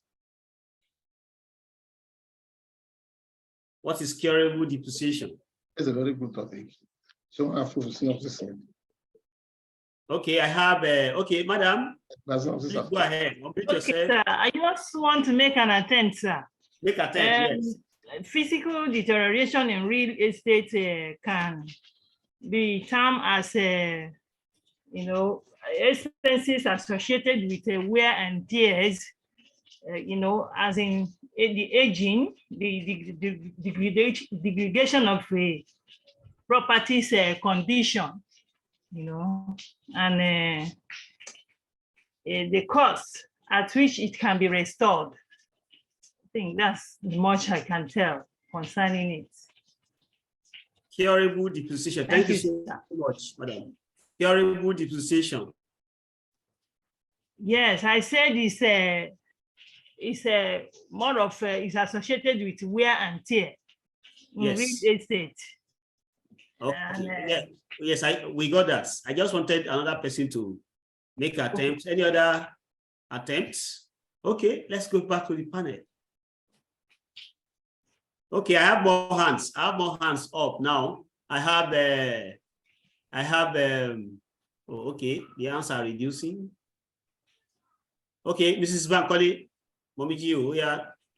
When we talk about the curable depreciation, it has to do with the physical deterioration, which relates to the components which can be economically fixed or can be economically replaced. So that is, so an example maybe like a capacitator of a pumping machine, which can be easily replaced. That is my own understanding about the curable. Okay, thank you very much, Ms. Udoka. Yes, sir. Good afternoon, sir. Once again. Good afternoon once again. So I believe for curable depreciation, it has to do with the cost of replacing the particular item in the plant to make it functional again. Then the wear and tear is not, you don't take into account the wear and tear of that item. All right, thank you very much. Okay. No other hands up, okay. So let's go back to the panel. Hello. Hello, sir. Yeah, noble colleagues, thank you. At least I'm happy. The responses, some of the responses are apt. We understand curable depreciation. Basically, what is it Bankole or no? I think is it Bankole? Is basically where it is economic. You say it's wear and tear, but this wear and tear we rather look at it as defect or damage that can be economically corrected, that is economically viable to correct it or to refix it. And that's when you can say it's a curable depreciation. In which case, it means that such an, like the example that the last respondent gave, if you have a problem with capacitor of a pumping machine or controller of an equipment, where that controller can just be easily be removed and you fix a new one, it's economically viable to do that. That is curable depreciation. That will not require special measurements in terms of applying straight line method or all other methods of calculating depreciation. And the approach is cost to cure. And what cost to cure implies is what will be required in terms of cost of buying the defective or the faulty part of the appliance or the equipment, then cost of transport, cost of fixing materials and what have you, all together before you can say the defect has been corrected. And that is cost to cure, and that comes under curable depreciation. So fundamentally, it's curable because it can be corrected and is economically viable and feasible to correct it. Thank you. Thank you. Thank you very much, sir. Ms. Medina, let's go. So the next question is, state any 5 methods of depreciation that can be used in plant and machinery valuation. State any 5 methods of depreciation that can be used in plant and machinery valuation. Okay, thank you very much. 5 methods of depreciation that can be used in plant and machinery valuation. State 5 methods of depreciation that can be used in plants and machinery valuation. Participants, attempts.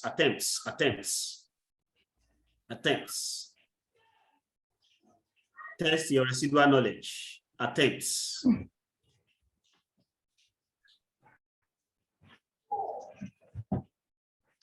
Okay, where are the hands?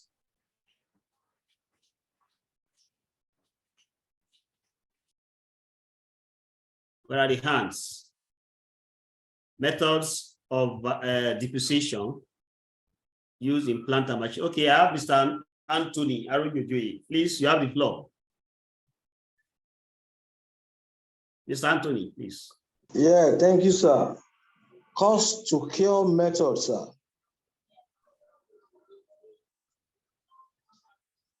Go ahead. 5 methods. That's the only one. Yeah, that's the only one I know, yes, sir. Cost to cure method. Mr. Hello, Commanding. Can we modify that question? Okay. There are plenty hands already. Yes. 5 methods for assessing incurable depreciation. Okay, that's okay, sir. I think that excludes cost to cure now. Yes. Okay. 5 methods to assess incurable depreciation. 5 methods to assess incurable depreciation. Okay, I have Mr. Afesumi. Please, you have the floor. 5 methods to assess incurable depreciation. Mr. Afesumi, you have the floor. Hello, can you hear me, sir? Yes, we can hear you now. Okay, let's just try.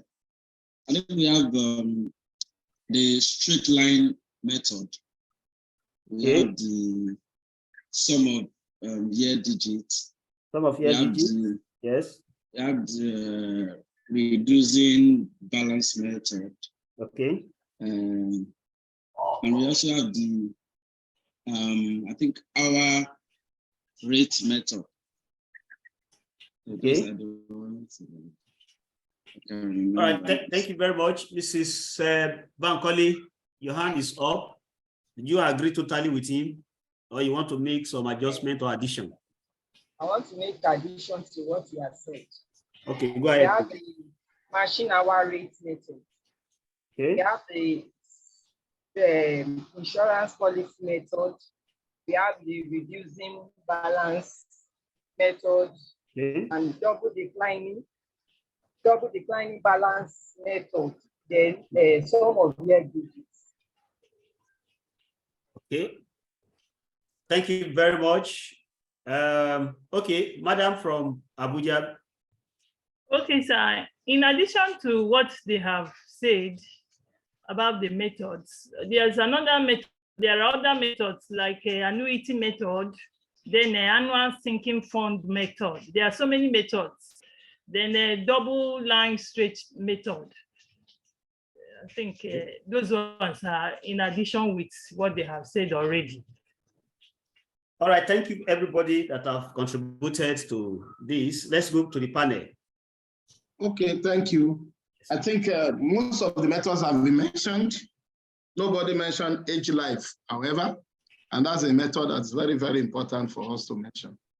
Okay, but out of this question, the fallout is this. There are some of, there are some of these methods that are accelerated depreciation techniques. Accelerated depreciation techniques. What are they and why are they considered as accelerated depreciation techniques? I don't want response from my recent participants at this academy, unless there's nobody else. Yes. What are they? Oh, okay. They are the ones that are laughing. Okay. All right. Okay. Participants, attempts. We are all making attempts. Let's make attempts.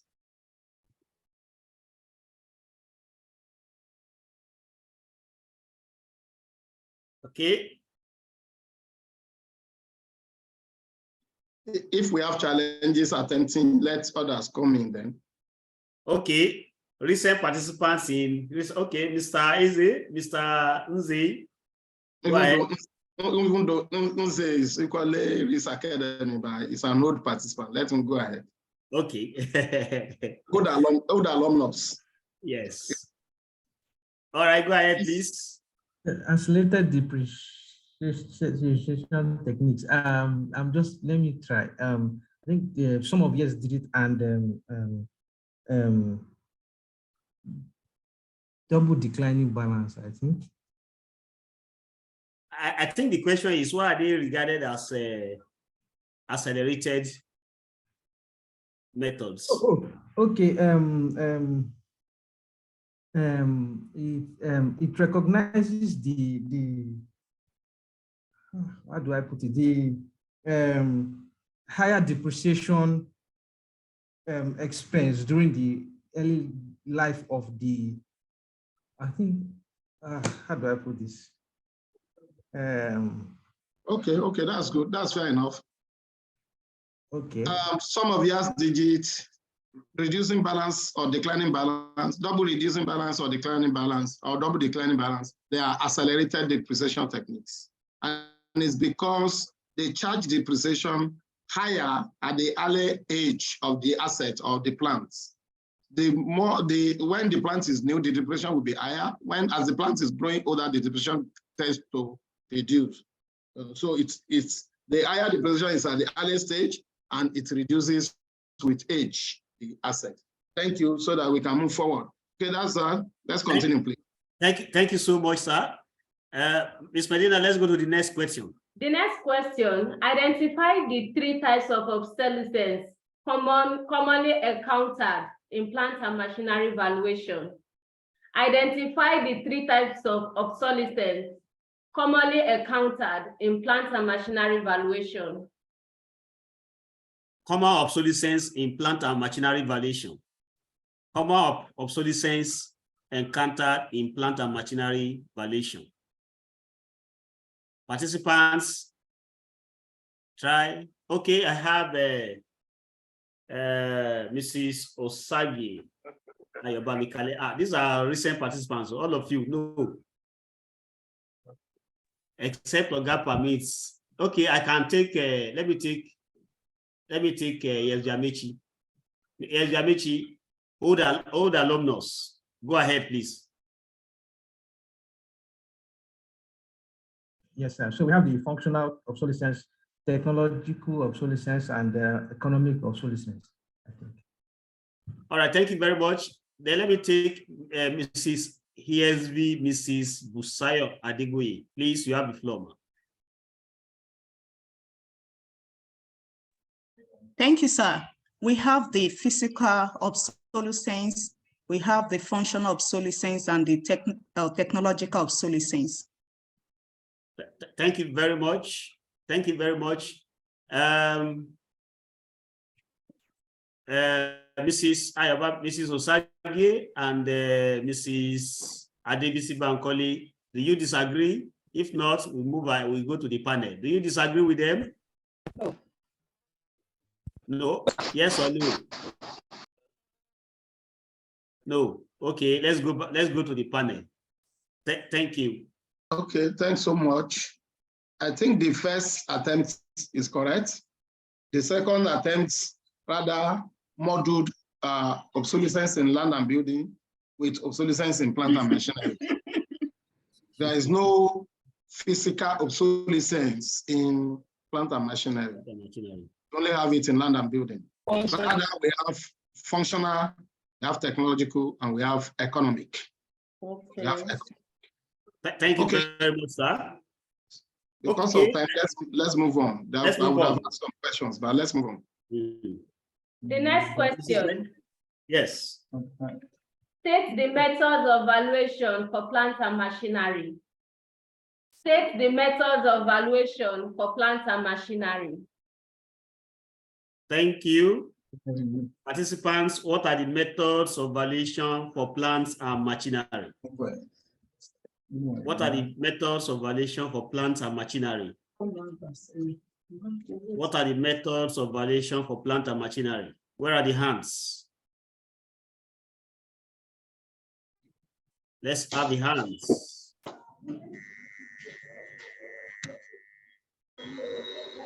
Let's have the hands. What are the methods of valuation for plant and machinery?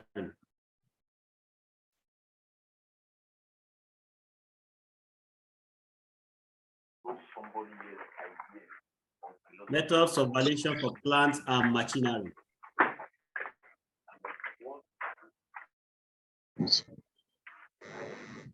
Methods of valuation for plant and machinery. No hands yet. Are we tired?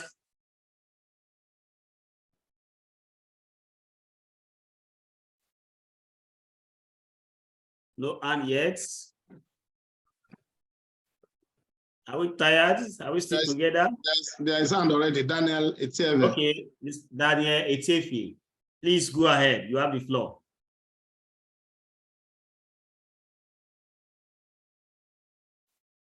Daniel Etiefe.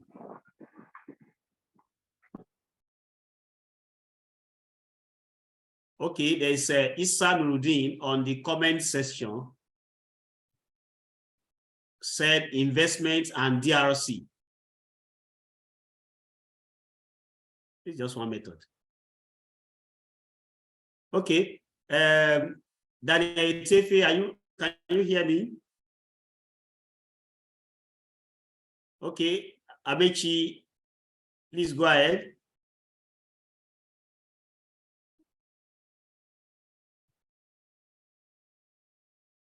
Daniel Etiefe on the comment section said profit methods. Mr. Amechi, let's have your response. Yes, sir. Sorry. I think one is insurance. One is insurance, financial, and open market. Method. You will add to this your 1 million as penalty. Maybe it's going to sorry, methods. On the comment section, Mr. Daniel said market data approach. Yes, Akintola said market approach and cost approach. Mr. Adetodo Shagbesan comparison approach. Okay. Yeah, I think with all these we can go to the panel for validation and correction. Thank you. Incidentally, if we have to use Lifeline to consolidate suggestions made, contribution made by different participants, I think we have answered to our question. We have three actually. We have three, and they are cost method, comparison or market data approach, and investment method. Now, let me mention that under investment, there are some books that says in profit method, but the true method is actually investment method, because profit approach on its own cannot give you capital value. You only need to use that to determine what will be the earning potential of the assets, and that will be periodical. You still have to do income capitalization before you arrive at the capital value of the asset. So it's actually income approach, which is investment method. So the three methods are cost method, comparison or market data approach, then income approach, which is investment method. We don't have residual method, and our profit method is under income or investment approach. Now, the fallout from this response is that in plant and machinery valuation, cost approach has variance. There are about 3 models. So what are they? 3 models of cost approach. Yes, what are they? What are the 3 models of the cost approach in plants and machinery valuation? Participants, what are the 3 models of the cost approach in plants and machinery valuation? Make attempts. We are all making attempts. Make attempts.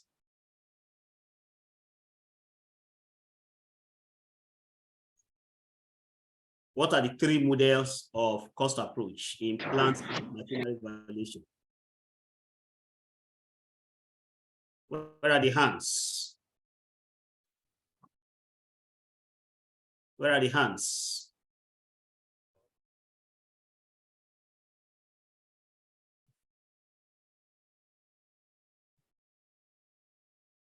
Where are the hands?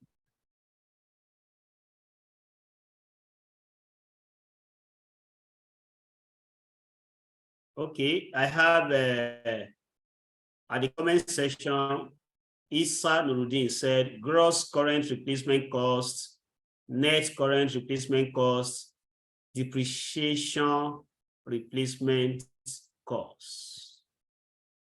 Okay. Any other attempts? The 3 models of cost approach in plant and machinery valuation. 3 models of cost approach in plant and machinery valuation. Okay, I think we can go to the panel now to save our time. Okay. Thanks so much. Incidentally, talking about net current, depreciation, replacement, and what have you, we're only referring to just one aspect of the model. In cost approach in plant and machinery valuation, and that makes it a little different from land and building. The 3 models are, number 1, cost summation approach or cost summation model. This cost summation is otherwise called cost detailing model. Cost detailing model.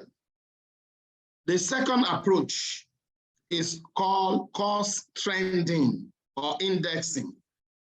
Cost trending or indexing. And the third one is called cost to capacity ratio analysis. Cost to capacity ratio analysis. That is the third one. So each of them, it depends on the circumstances that prevail the premise, the circumstances that prevail, as that the value has in the course of handling the valuation that will determine the suitability or otherwise, or the need to fall to any of the three models. Now, whether you now want to get gross current replacement cost or reproduction cost, or you want to get net current replacement or reproduction cost, is now a function of deductions that you will have to make after arriving at your gross. This, I mean, it's not an exam class, it's just for interview. I don't expect us to face that kind of challenges. However, we might be asked, what is the difference between gross current reproduction cost and net current reproduction cost? The major difference is that where elements, or what we call accrued depreciation, elements of loss in value in terms of depreciation, in terms of obsolescence, in terms of inutility, where they are deducted from gross current reproduction, it will give you net current reproduction cost. But how do we arrive at gross current reproduction cost? It is the cost of what they are mentioning. I think one woman mentioned something like that. When you have the current cost of the machine, you now had all associated costs before you can get the asset to the factory and get it installed and ready for performance. Like, for example, the asset is to be imported from Germany, the freight, the loading there, the freight to Nigeria, the local transportation, cost of installation, cost of commissioning, everything. When you add it to your current cost is the cost of the asset anew. When you add all other associated costs in terms of installation and everything, including commissioning to it, it gives you gross current production cost or gross current replacement cost, as the case may be. That is otherwise called install cost new. That is cost of a newly installed asset. Now, when you deduct elements of loss in value that I've mentioned, there are charges against that. When you remove it, then you have net current reproduction cost or net current replacement cost. Thank you. Thank you very much. Thank you very much, sir, for the wonderful explanation. Ms. Medina, let's go to the next quickly. So the next question, under what premises will you adopt cost trending or indexing model of cost approach in plant and machinery valuation? Under what premise would you adopt cost trending or indexing model of cost approach in plant and machinery valuation? Let me repeat it again. Under what premise would you adopt cost trending or indexing model of cost approach in plant and machinery valuation? Thank you very much. Thank you very much for the question.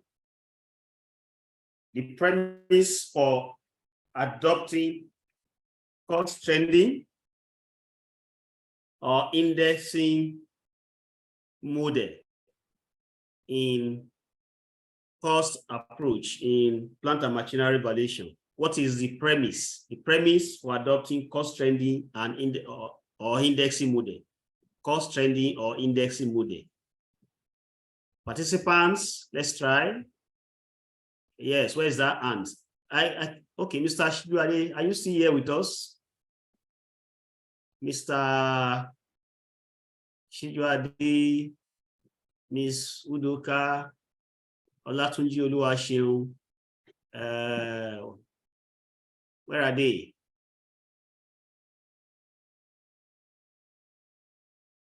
Okay, the premise for... I'm very much. Okay. You want to make attempts? No, sir. Okay. No hands. No hands up. Okay. All right. Ms. Udoka, I saw that. You are here. Thank you. Okay. Okay, because of time, let's go to the panel. Let's take it back to the panel. Okay, thank you. you recall that cost indexing or cost trending is one of the models of cost approach in plant and machinery valuation. And I mentioned that it depends on the circumstance at hand that will determine what type of model you will use. Let me quickly just to lay background so that we understand that very well. In a situation where you want to value a plant and you have access to cost information of the same model, the same type of plants, or a close substitute of the same plants you want to value, that means that you can obtain current cost information. Current cost. If let's say the assets you want to value are being in use for about 12 years or about 8 years, now you want to do the valuation, you will obtain current cost information where you reach out to the manufacturer or you reach out to the dealer or you go online, wherever you are able to get cost information on either the exact one, which is your reproduction cost, or a close substitute, and I said I can give you the same utility, which is your replacement cost. That will cause you to use what we call cost summation.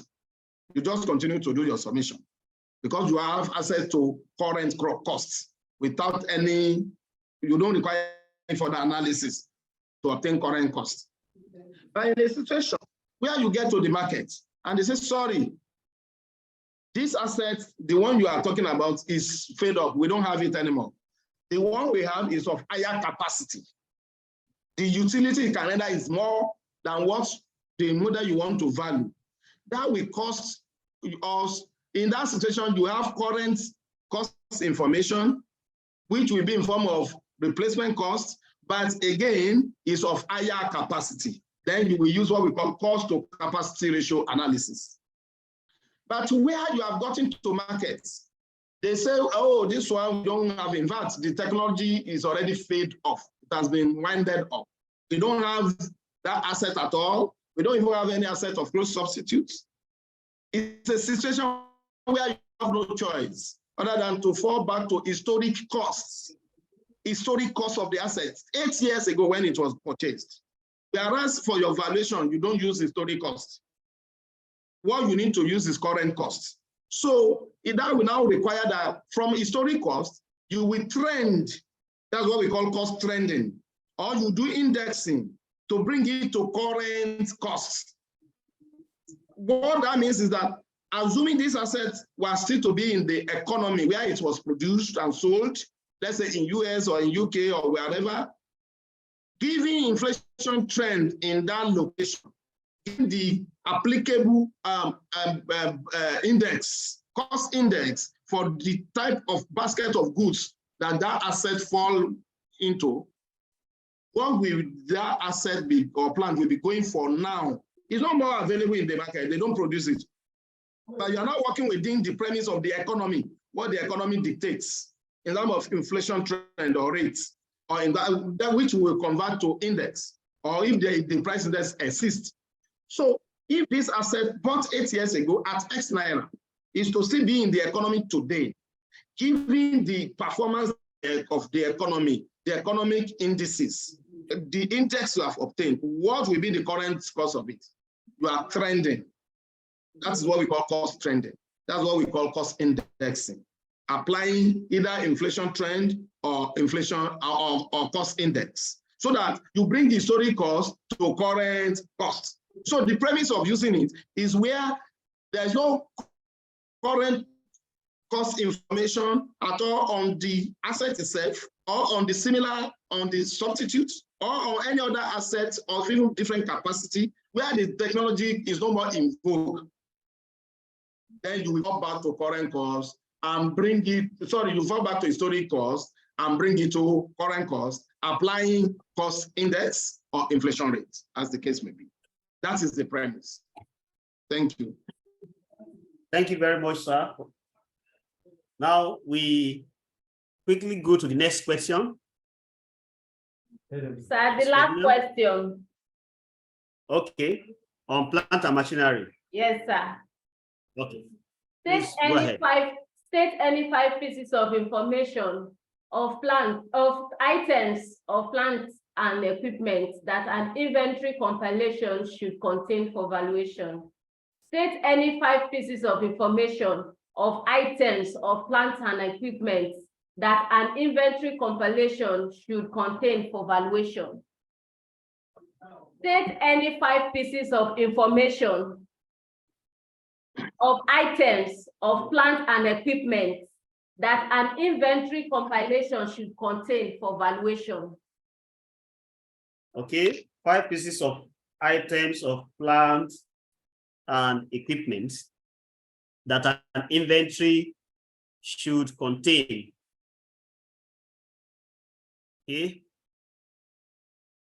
Participants?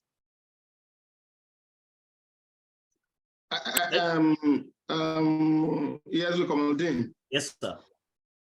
So because of time, I think somebody actually talked about this, even though I mean addressing the question wrongly that time when we said that. Yes.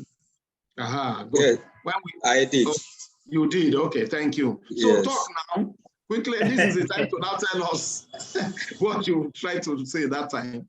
I talk about the brand name, the Yes. maker, serial number, year of production, year of installation, cost of purchase, and so on and so forth.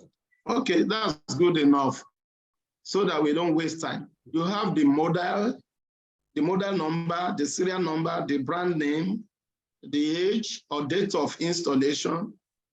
You have the productivity rates that in some cases they call it the outputs. You have the condition of the asset. You have power rating. And you have place of manufacturing or the name of the manufacturer and so on and so forth. We only require you to mention five, just any 5. But if in your interview, you have to mention 5, don't forget model number, very, very important. Serial number, brand name, very, very important. Please, age and so on and so forth. All these, they are very significant value in the sense that, number 1, they are good for your identification. Let me mention that under the knowledge of plant and machinery valuation, all these items that we mentioned, you will gather them through what we call micro identification process. Micro identification. In plant and machinery, under inspection, the identification, you have macro identification and you have micro. I've limited our perspective here to say this is interview, it's not an exam, right? So you have, so I don't expect where it's happening. Anyway, if it's nice, let's can ask what is macro, what is micro. Because they examine us on all these things. But I don't think ESVARBON will go to that extent. Other than to say, okay, what are because the practicality of it is that whether you do with your macro and micro, you have to come up with inventory, compile your inventory, and the inventory is not an isolated information because that inventory ordinarily leads us to our value analysis. It should guide people to understand why our value is what our value is. That's why, for example, when you do power rating, if you are using replacement cost and the one you are comparing with this one is more energy efficient than the one you are to value, you should know that will be an indication of what we call functional obsolescence, and so on and so forth. So for the purpose of now, I want us to stop here, but before we end up the class, before we end up the session, this is supposed to be morning session. It has got up afternoon section. I don't know, maybe we will still have afternoon section or evening section. I don't know. But because I have concern, honestly, I have serious concern that out of I think we were more than 80 before, about close to 90 actually. Now we are 71. It means the tempo is going down. People are getting tired. That's number 1. Number 2, I equally observe that only few, not up to 10, among participants here have been responding to questions. So may I seek the indulgence of other participants, either through our chat box or if you want to talk, do we really, I don't know, my concern is, do you really have value? Do you really gain from what we are doing? Because I'm so concerned that only the few are being the one, responding and being somehow active in these charts. So coordinator, over to you, please. Hello. Is the coordinator there? Hello. Yes, you can go ahead, please. Okay. Yes, I think. I enjoyed it, so want it to be continued. Hello. Yes. Okay, Mr. Olatunji Oluwaseun, were you talking to us? Yes, I said we are enjoying it. We want it to be continued, sir. Okay. Well, this morning session that has become afternoon, or that has spanned into afternoon now, is we still have some part of it. And our usual culture is that when interview is Thursday, we want to have the pre-charts, this kind of chart 2 days to the interview, so that at the end of the day, people will have time to refresh, look at things they have heard again, and try to refresh. So I don't know if whether we should limit it to this session, but it will be, based on what we have, it won't be too good for us to cut the session, because we still have other areas like property management, areas of general services. We have projects management, even area of building construction.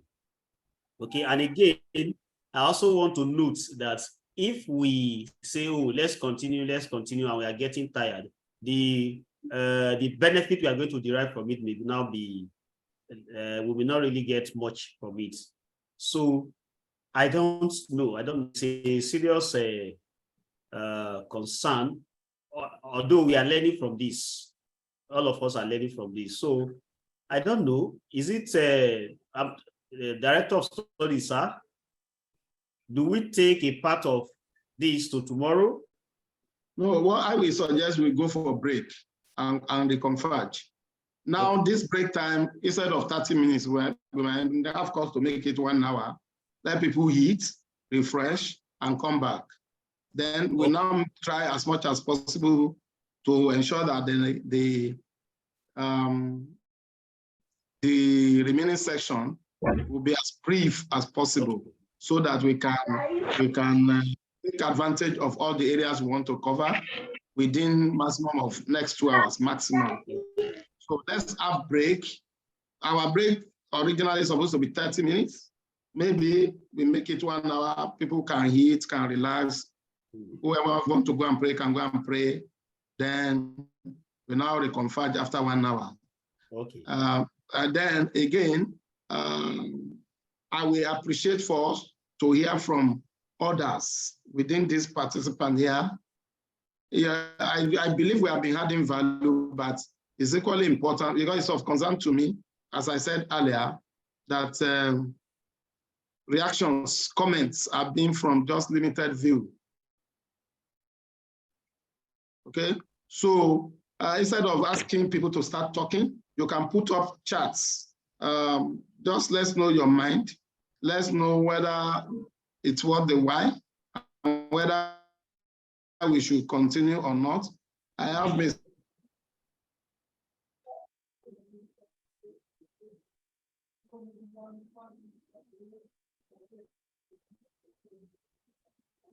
Ben here. I've seen him. The class is adding value. Let's hear from people generally. Just sending your opinion about. Oh, your video is stopped. Hello? Hello. Hello, good afternoon. Yeah, good afternoon. To that time, and let's end. Hello, good afternoon. Yeah, good afternoon, Madam Udoka. Thank you very much for the work done. We pray that Lord will continue to strengthen you. Please, we can go for a break of an hour, then we resume maybe the next hour, sir. Okay.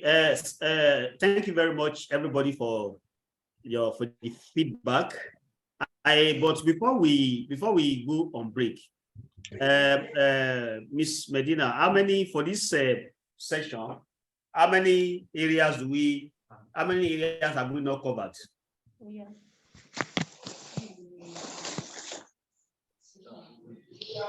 Sir, we've not covered property and facility management. We've not covered property development and building construction. Okay, those are the 2 areas. No, and building construction, sir. Okay, 3.